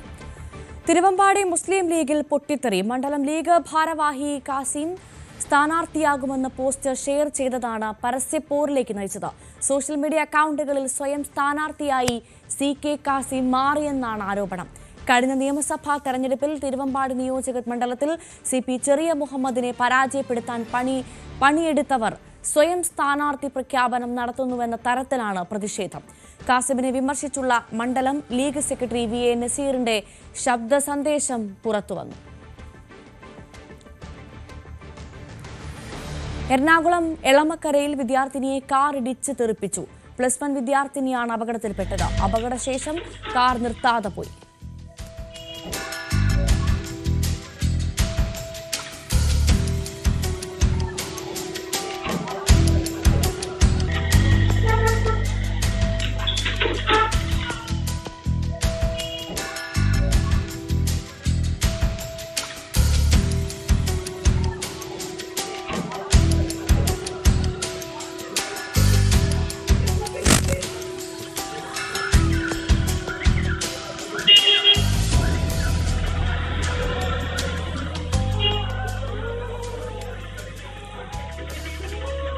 ആജ്ഞ രവീന്ദ്രൻ വിവരങ്ങളുമായി ചേരുന്നു. ആജ്ഞ, ആ കാറ് അമിത വേഗതയിലായിരുന്നു ദൃശ്യങ്ങളിൽ നിന്ന് വ്യക്തം. അത് മാത്രമല്ല, ആ പെൺകുട്ടി ഇടിക്കുകയും ചെയ്തു, എന്നിട്ട് നിർത്താതെ പോവുകയും ചെയ്തു. ആ കാറിനെ കണ്ടെത്താൻ പ്രയാസമുണ്ടാവില്ല, അത് കണ്ടെത്തിയിട്ടുണ്ടോ?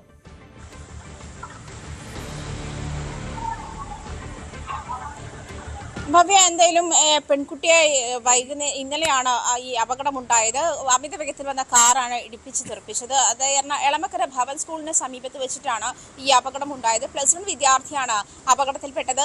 എന്തായാലും ഈ അമിത വേഗത്തിലാണ് കാർ ഉണ്ടായിരുന്നതെന്ന് ദൃശ്യങ്ങളിൽ വ്യക്തമാണ്. അത് മാത്രമല്ല, ഈ കുട്ടിയെ ഇടിച്ച് തെറിപ്പിച്ച ശേഷം ഈ കാർ നിർത്താതെ പോയിട്ടുണ്ട്. CCTV ദൃശ്യങ്ങൾ നമുക്കുണ്ട്. അതേസമയം ഈ പോലീസ് ഇതുമായി ബന്ധപ്പെട്ടുള്ള അന്വേഷണം ഊർജിതമാക്കിയിട്ടുണ്ട്. ഈ പെൺകുട്ടിയെ ഇടിച്ചു തെറിപ്പിച്ച കാർ ഇതുവരെ കണ്ടെത്താൻ കഴിഞ്ഞിട്ടില്ല. അതേസമയം അത് കണ്ടെത്തുക തന്നെ ചെയ്യുമെന്നുള്ളതാണ് വാസ്തവം. എന്തായാലും അതിനു വേണ്ടിയിട്ടുള്ള അന്വേഷണം പോലീസ് ഊർജിതമാക്കിയിട്ടുണ്ട്. പെൺകുട്ടിക്ക് കരളിൽ അമിത രക്തസ്രാവം ഉണ്ടായിട്ടുണ്ട്. എന്തായാലും ഗുരുതരാവസ്ഥയിൽ തന്നെയാണ് പെൺകുട്ടി എന്നാണ് അറിയാൻ കഴിയുന്നത്.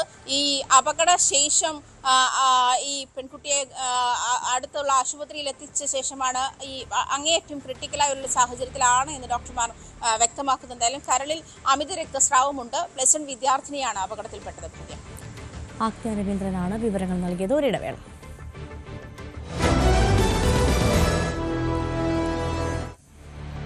ബൃഹൻ മുംബൈ മുനിസിപ്പൽ കോർപ്പറേഷൻ തെരഞ്ഞെടുപ്പ് ഫലം പുറത്തുവന്നതിന് പിന്നാലെ കൌൺസിലർമാരെ ഹോട്ടലിലേക്ക് മാറ്റിയ ഏക്നാഥ് ഷിൻഡെ.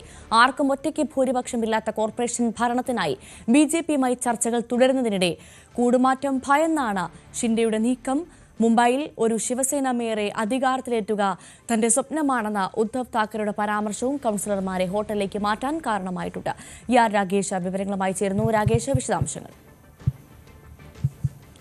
ഭവ്യ, ബൃഹൻ മുംബൈ കോർപ്പറേഷനിൽ ആർക്കും നിലവിൽ ഭൂരിപക്ഷമില്ല. മഹായുതി സഖ്യത്തിന് ഭൂരിപക്ഷമുണ്ടെങ്കിൽ പോലും ശിവസേന, ഏക്നാഥ് ഷിൻഡെ വിഭാഗം ശിവസേന മേയർ സ്ഥാനത്തിന് അവകാശവാദം ഉന്നയിക്കുന്നുണ്ട്. അതുകൊണ്ട് തന്നെ ചില രാഷ്ട്രീയ നീക്കങ്ങൾ, രാഷ്ട്രീയ കളികൾ മുംബൈയിൽ കാണാം. അതുകൊണ്ട് തന്നെയാണ് അദ്ദേഹം ഇപ്പോൾ കൗൺസിലർമാരെ പഞ്ചനക്ഷത്ര ഹോട്ടലിലേക്ക് മാറ്റിയിരിക്കുന്നത്. കാരണം 227 അംഗ കോർപ്പറേഷൻ, അതിൽ ഭൂരിപക്ഷത്തിന് വേണ്ടത് 114 അംഗങ്ങളാണ്. 89 അംഗങ്ങളാണ് BJPക്കുള്ളത്. അതായത് 25 അംഗങ്ങൾ കൂടി ഉണ്ടെങ്കിലേ ഭൂരിപക്ഷമാവുകയുള്ളൂ. ഷിൻഡെ വിഭാഗത്തിന് 29 പേരുടെ പിന്തുണയുണ്ട്, അല്ലെങ്കിൽ 29 കൗൺസിലർമാർ അവർക്കുണ്ട്. അപ്പോൾ ഒരു കിങ് മേക്കർ ആകാനുള്ള എല്ലാ സാധ്യതയും ഷിൻഡെക്കുണ്ട്. ഇതുകൂടി കൂട്ടിക്കൊണ്ട് തന്നെയാണ്, വിലപേശലിനായി തന്നെയാണ് അദ്ദേഹം ഇപ്പോൾ കൗൺസിലർമാരെ ബാന്ദ്രയിലെ ഹോട്ടലിലേക്ക് മാറ്റിയിരിക്കുന്നത്.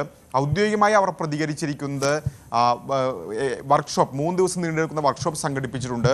അതിൽ എങ്ങനെയായിരിക്കണം ഇനി കൗൺസിലർമാരുടെ 5 വർഷത്തെ പ്രവർത്തനം തുടങ്ങിയ കാര്യങ്ങൾ ചർച്ച ചെയ്യുമെന്നാണ് അവർ പറഞ്ഞത്. പക്ഷേ നേതാക്കൾ തന്നെ വ്യക്തമാക്കുന്ന മറ്റൊരു കാര്യം, മുംബൈ എന്ന് പറയുന്നത് ശിവസേനയുടെ തട്ടകമാണ്. അപ്പോൾ ആ മേയർ സ്ഥാനം വിട്ടുകൊടുക്കാൻ തയ്യാറല്ലെന്ന നിലപാടാണ് അവർ ഉള്ളത്. ഏതായാലും അത്തരമൊരു വിലപേശലിന് വേണ്ടിയാണ് ഇപ്പോൾ ഷിൻഡെയുടെ നീക്കം. മറുവശത്ത് ചില പ്രതികരണങ്ങൾ കൂടി കണക്ക് കൂട്ടിക്കൊണ്ട് തന്നെയാണ് ഇത്തരമൊരു നീക്കത്തിലേക്ക് വേഗത കൂട്ടിയത്. അത് ഉദ്ധവ് ഠാക്കറെയുടെ ഭാഗത്തു നിന്നാണ് അത്തരം പ്രതികരണം ഉണ്ടായിട്ടുള്ളത്. കാരണം ശിവസേനക്കാരൻ തന്നെ മേയറാകണമെന്ന് താൻ ആഗ്രഹിക്കുന്നുവെന്ന് അദ്ദേഹം പ്രതികരിച്ചു.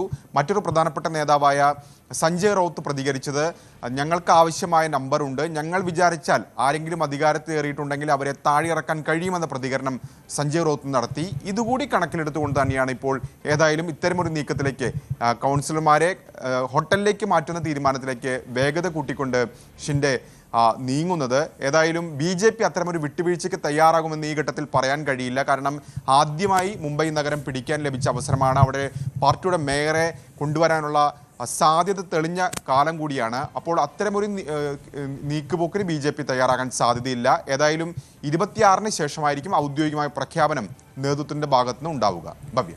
ശരി, രാകേഷാണ് വിവരങ്ങൾ നൽകിയത്. ഡിസംബറിൽ വ്യാപകമായി വിമാനങ്ങൾ റദ്ദാക്കിയ സംഭവത്തിൽ ഇൻഡിഗോ വിമാന കമ്പനിക്ക് 22.2 കോടി രൂപ പിഴ ചുമത്തി. 4-അംഗ സമിതിയുടെ അന്വേഷണ റിപ്പോർട്ടിന്റെ അടിസ്ഥാനത്തിൽ DGCA ആണ് നടപടി സ്വീകരിച്ചത്. ഡിസംബർ 3 മുതൽ 5 വരെയുള്ള കാലയളവിൽ 2507 ഇൻഡിഗോ വിമാനങ്ങൾ റദ്ദാക്കിയിരുന്നു. ഗ്രീൻലാൻഡിനെ നിയന്ത്രിക്കാനുള്ള US നീക്കത്തെ എതിർത്ത 8 യൂറോപ്യൻ രാജ്യങ്ങൾക്ക് നികുതി ചുമത്തി ട്രംപ്. ഇറക്കുമതിക്ക് 10% തീരുവ ജൂൺ മുതൽ 25% ഉയർത്തുമെന്നും ഭീഷണി. കടുത്ത എതിർപ്പുമായി യൂറോപ്യൻ രാജ്യങ്ങൾ.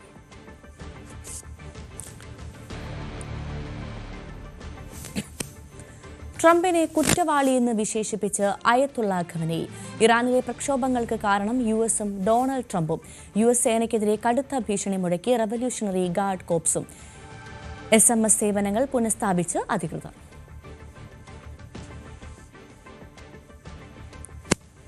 ബംഗ്ലാദേശിൽ ഹിന്ദു യുവാവിനെ വാഹനമിടിപ്പിച്ചു കൊന്നു. 30-കാരൻ റിപ്പൺ സാഹയാണ് കൊല്ലപ്പെട്ടത്. പെട്രോൾ പമ്പിൽ ജോലിക്കിടെയാണ് കൊലപ്പെടുത്തിയത്. കേസിലെ പ്രതി വാഹന ഉടമയായ അബ്ദുൽ ഹാഷിം ബംഗ്ലാദേശ് നാഷണലിസ്റ്റ് പാർട്ടി നേതാവാണ്. ഇന്ത്യയിലെ പ്രീമിയർ ആഭ്യന്തര ഏകദിന ക്രിക്കറ്റ് ടൂർണമെന്റായ വിജയ് ഹസാരെ ട്രോഫിക്ക് നാളെ കലാശപ്പോര്. ബംഗളൂരുവിൽ നടക്കുന്ന മത്സരത്തിൽ വിദർഭയും സൌരാഷ്ട്രയും തമ്മിൽ ഏറ്റുമുട്ടും. രണ്ടാം സെമിയിൽ പഞ്ചാബ് ഉയർത്തിയ 292 റൺസ് വിജയലക്ഷ്യം അനായാസം മറികടന്നാണ് സൌരാഷ്ട്ര കിരീട പോരാട്ടത്തിലേക്ക് യോഗ്യത നേടിയത്. മിന്നും ഇന്നിംഗ്സുമായി കളം നിറഞ്ഞ വിശ്വരാജ് ജഡേജയാണ് സൌരാഷ്ട്രയ്ക്ക് 9 വിക്കറ്റിന് ജയമൊരുക്കിയത്. 127 പന്തിൽ 165 റൺസായിരുന്നു താരത്തിന്റെ സമ്പാദ്യം. കൊല്ലം തേവലക്കരയിൽ വിദ്യാർത്ഥി ഷോക്കേറ്റ് മരിച്ച സംഭവത്തിൽ പ്രധാന അധ്യാപികയുടെ സസ്പെൻഷൻ പിൻവലിച്ചു. 6 മാസത്തെ സസ്പെൻഷൻ ശേഷമാണ് പ്രധാന അധ്യാപിക എസ് സുജ സർവീസിലേക്ക് തിരിച്ചെത്തുന്നത്. സൈക്കിൾ ഷെഡിന് മുകളിൽ വീണ ചെരുപ്പെടുക്കാൻ ശ്രമിക്കവെയാണ് താഴ്ന്നു കിടന്ന വൈദ്യുതി ലൈനിൽ തട്ടി വിദ്യാർത്ഥിയായ മിഥുൻ ഷോക്കേറ്റ് മരിച്ചത്.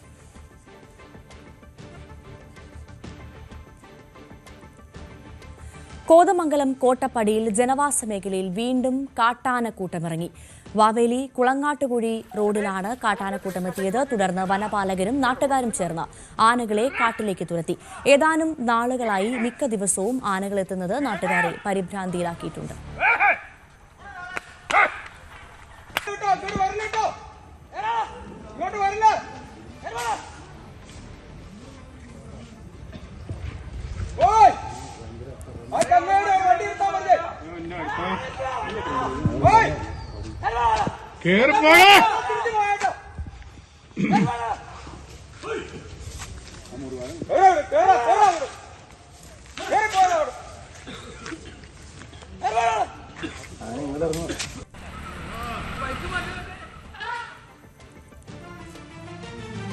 ഇടുക്കി കാഞ്ചിയാറിലെ ജനവാസ മേഖലയിൽ കാട്ടാന ഭീതി. കഴിഞ്ഞ ദിവസം പ്രദേശത്ത് കാട്ടാന ഇറങ്ങി വ്യാപകമായി കാർഷിക വിളകൾ നശിപ്പിച്ചിരുന്നു.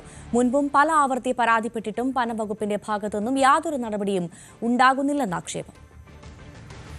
വനമേഖലയുമായി അതിർത്തി പങ്കിടുന്ന സ്ഥലങ്ങളാണ് ഇടുക്കി കാഞ്ചിയാർ പഞ്ചായത്തിലെ മറ്റപ്പള്ളി, കാവടിക്കവല മേഖലകൾ. ഇവിടെ ഒരു ഭാഗത്ത് വനം വകുപ്പിന്റെ തേക്ക് പ്ലാന്റേഷനാണ്, മറുഭാഗം ജനവാസ മേഖലയും. വർഷങ്ങളായി ഈ ഭാഗത്ത് കാട്ടാന ശല്യം പതിവാണ്. ഇത് കണക്കിലെടുത്ത് വനം വകുപ്പ് മറ്റപ്പള്ളി മുതൽ 1 കിലോമീറ്റർ ഭാഗത്ത് സോളാർ വൈദ്യുതി സ്ഥാപിച്ചിരുന്നു. എന്നാൽ ബാക്കി ഭാഗത്തെ വനം മേഖലയും ജനവാസ മേഖലയുമായി ബന്ധപ്പെട്ട് കിടക്കുന്നുണ്ട്. ഇത് കാരണം ഇവിടങ്ങളിൽ ഇപ്പോഴും കാട്ടാന ഇറങ്ങുന്നത് പതിവാണ്. ഈ കാവടിക്കോല കേന്ദ്ര ഭാഗം കൊണ്ടും അതുപോലെ പേഴുങ്കണ്ടത്തേക്ക് പോകുന്ന ആ സൈഡും അതും കൂടെ പൂർണ്ണമായിട്ടും ഫെൻസിങ് ഇട്ടാൽ മാത്രമാണ് നമുക്ക് ഈ ഒരു ആനശല്യത്തിൽ നിന്നും ഒരു പരിധി വരെ രക്ഷ നേടുവാൻ സാധിക്കുന്നത്. ജനങ്ങളെല്ലാം വളരെ ഭയാശങ്കയിലാണ്. ഫോറസ്റ്റ് അധികാരികളുടെ നിരന്തരമായിട്ടുള്ള അവരുടെ ഇടപെടലൊക്കെ ഉണ്ടെന്ന് പറഞ്ഞാൽ പെരുമ്പടക്കം പൊട്ടിക്കുകയൊക്കെ ചെയ്തിട്ടുണ്ട്. എന്നാൽ അതൊന്നും ഒരു ശാശ്വത പരിഹാരമല്ല.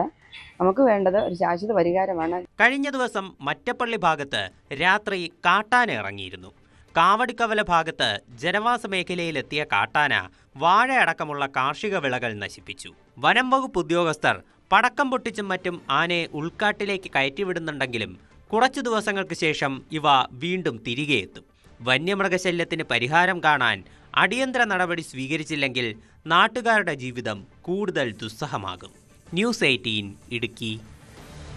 തൃശൂരിൽ കലാപൂരം.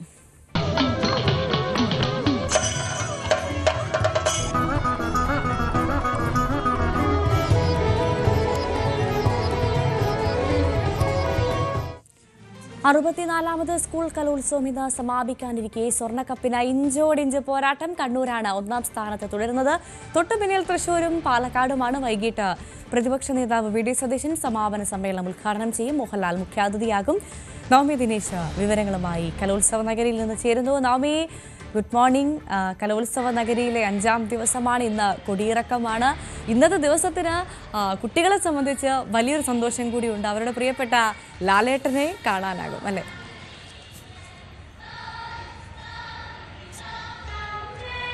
അതെ ഭവ്യ, എന്തായാലും എല്ലാ വേദികളിലും ഇന്ന് 8 മത്സരങ്ങളാണുള്ളത്. അതിൽ എല്ലാ വേദികളിലും തന്നെ മത്സരങ്ങൾ ആരംഭിച്ചു കഴിഞ്ഞു. ഉച്ചയോടുകൂടി, അതായത് 1 മണിയോടുകൂടി തന്നെ മത്സരങ്ങളെല്ലാം അവസാനിപ്പിക്കാനാണ് സംഘാടകരുടെ തീരുമാനം. കാരണം കൃത്യം 4 മണിക്ക് തന്നെ സമാപന സമ്മേളനം തുടങ്ങും. അതിനു മുൻപ് 1-ാം വേദിയിലടക്കം നാടോടി നൃത്തം നടക്കുകയാണ്. അതൊക്കെ സമയബന്ധിതമായി പൂർത്തിയാക്കി സമാപന സമ്മേളനത്തിന് വേണ്ടി വേദി ഒരുക്കാനുള്ള ഒരു തീരുമാനത്തിലാണ്. ഞാനിപ്പോൾ നിൽക്കുന്നത് വേദി 3 വഞ്ചിപ്പാട്ടിലാണ്. അവിടെ നമ്മുടെ കുട്ടികൾ, ദൃശ്യങ്ങൾ കാണാം, നമ്മുടെ കുട്ടികളൊക്കെ കയറുന്നതിന് വേണ്ടി ഇപ്പോൾ ഒരു ടീം മത്സരിച്ചുകൊണ്ടിരിക്കുകയാണ്. അടുത്ത മത്സരത്തിന് വേണ്ടി കുട്ടികൾ കയറിക്കൊണ്ടിരിക്കുകയാണ്. നല്ല ടെൻഷനുണ്ട്. അവർ നമ്മളോട് ഒരു വരി പാടാമെന്നൊക്കെ പറഞ്ഞ് നിന്നതാണ്. പക്ഷേ അവസാന നിമിഷമാണ് അവർക്കിപ്പോൾ കയറേണ്ടി വന്നത്. അങ്ങനെ 4 ടീമുകളാണ് ഫസ്റ്റ് ക്ലസ്റ്ററിലുള്ളത്. 4 പേരും ഇതിന്റെ ഉള്ളിൽ തന്നെയുണ്ട്. ബാക്കി കുട്ടികളൊക്കെ അവരുടെ അവസാനവട്ട തയ്യാറെടുപ്പിലാണ്, അവസാനത്തെ പ്രാക്ടീസിലുമൊക്കെയാണ്. ഓരോ വേദിയിലും ഇങ്ങനെ ഓരോ മത്സരങ്ങൾ. ഇന്ന് പ്രധാനപ്പെട്ട മത്സരങ്ങൾ നാടോടി നൃത്തമുണ്ട്, അതോടൊപ്പം ബാൻഡ് മേളമുണ്ട്, കുച്ചിപ്പൊടി, വഞ്ചിപ്പാട്ട്, സംഘഗാനം, ഉറുദു, കഥകളി സംഗീതം, ബാൻഡ് മേളം ഉൾപ്പെടെയുള്ള മത്സരങ്ങളാണുള്ളത്. ശാസ്ത്രീയ സംഗീതം, നാദസ്വരം, വയലിൻ എന്നീ മത്സരങ്ങളാണുള്ളത്. ഇന്നലത്തോടുകൂടി തന്നെ ഗ്ലാമർ മത്സരങ്ങളെല്ലാം തന്നെ അവസാനിച്ചു. ഇപ്പോൾ പോയിന്റ് നില പരിശോധിച്ചു കഴിഞ്ഞാൽ കണ്ണൂർ തന്നെയാണ് മുന്നിലുള്ളത്. തൊട്ട് പിന്നിലായി മറ്റു ജില്ലകളുമുണ്ട്. നമുക്കറിയില്ല ആരാണ്. തൃശ്ശൂരാണ് രണ്ടാമതുള്ളത്. ഇന്നത്തെ മത്സരം കൂടി ഇന്ന് ഉച്ചയോടുകൂടി നമുക്ക് അറിയാൻ സാധിക്കും കണ്ണൂർ തന്നെയാണോ സ്വർണ്ണക്കപ്പിൽ മുത്തമിടുക, സ്വർണ്ണക്കപ്പുമായി സ്വന്തം നാട്ടിലേക്ക് തിരിക്കുന്നത് കണ്ണൂരാണോ എന്ന് നമുക്ക് ഉച്ചയോടുകൂടി തന്നെ ഫൈനൽ റിസൾട്ട് അറിയും. ഉച്ചയോടുകൂടി തന്നെ എല്ലാം നമുക്ക് മനസ്സിലാകുകയും ചെയ്യും. വഞ്ചിപ്പാട്ട് കഴിഞ്ഞ ശേഷം ഇറങ്ങി വരികയാണ് കുട്ടികൾ. ആദ്യത്തെ മത്സരമായിരുന്നു. എങ്ങനെയുണ്ട്? നന്നായിട്ട് ചെയ്യാൻ പറ്റിയില്ലേ? അടിച്ചു പൊളിച്ചില്ലേ? നിങ്ങളേത് സ്കൂളിൽ നിന്നാ വരുന്നത്? കാസർഗോഡ്. എത്ര വർഷമായി നിങ്ങളുടെ സ്കൂളിൽ നിന്ന്? 15 വർഷമായിട്ട്. അപ്പൊ എല്ലാ വർഷവും എ ഗ്രേഡ് കിട്ടാറുണ്ട്. ഇങ്ങോട്ട് വാ, ഫ്രണ്ടിലേക്ക് നിൽക്കാം. അടുത്ത മത്സരത്തിൽ ഇപ്പൊ തുടങ്ങും. അപ്പൊ നമുക്ക് നിങ്ങൾ ക്ഷീണിച്ചാണ് വന്നതെന്ന് അറിയാം. ടെൻഷനൊക്കെ മാറിയില്ലേ ഇപ്പൊ? രണ്ടുപേരും മൂളിയാലോ? മെയിനാണോ? എന്റെ പേര് മോൾ ശിവാനി.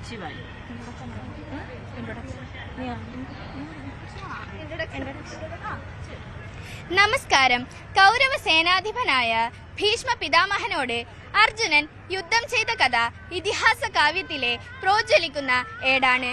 ഭീഷ്മപർവത്തിലെ പ്രസ്തുത കഥാഭാഗം ഭഗവാൻ പാർത്ഥസാരഥിയെ സ്മരിച്ച് ഞങ്ങൾ ആറന്മുള ശൈലിയിൽ ഭക്ത്യാദരപൂർവം പാടി അവതരിപ്പിക്കുന്നു. ഗോവിന്ദ തിരുനാമ സങ്കീർത്തനം. ഗോവിന്ദ ഹരി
നിങ്ങൾ എല്ലാവരും പാട്ട് പഠിക്കുന്നവർ തന്നെയാണോ?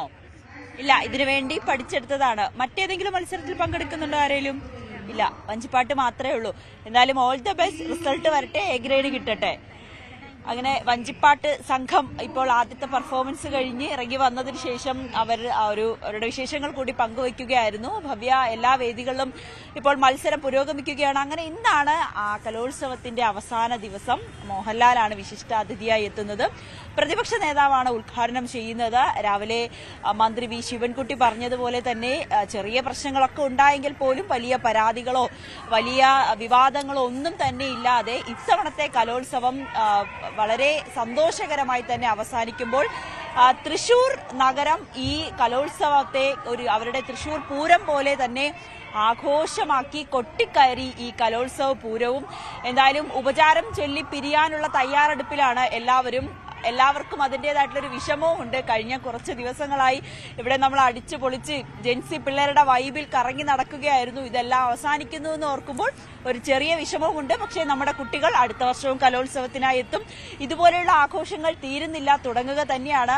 ഈ തൃശ്ശൂർക്കാരെ സംബന്ധിച്ച് ഇനിയൊരു 90 ദിവസം കൂടി കഴിഞ്ഞാൽ അവരുടെ തൃശ്ശൂർ പൂരം എത്തുകയാണ്. അങ്ങനെ അടുത്ത ആഘോഷങ്ങളിലേക്ക് തൃശ്ശൂർ ഇങ്ങനെ കടക്കുകയുമാണ്. കുട്ടികൾ ഇന്ന് തന്നെ ഇതിന്റെ സമാപന സമ്മേളനം കഴിഞ്ഞ് അവരുടെ വീട്ടിലേക്കൊക്കെ മടങ്ങും. ഇനി അടുത്ത കൊല്ലത്തെ കലോത്സവത്തിന് വേണ്ടിയിട്ടുള്ള തയ്യാറെടുപ്പുകളായിരിക്കും ഓരോരുത്തർക്കുമുള്ളത്. ഭവ്യ.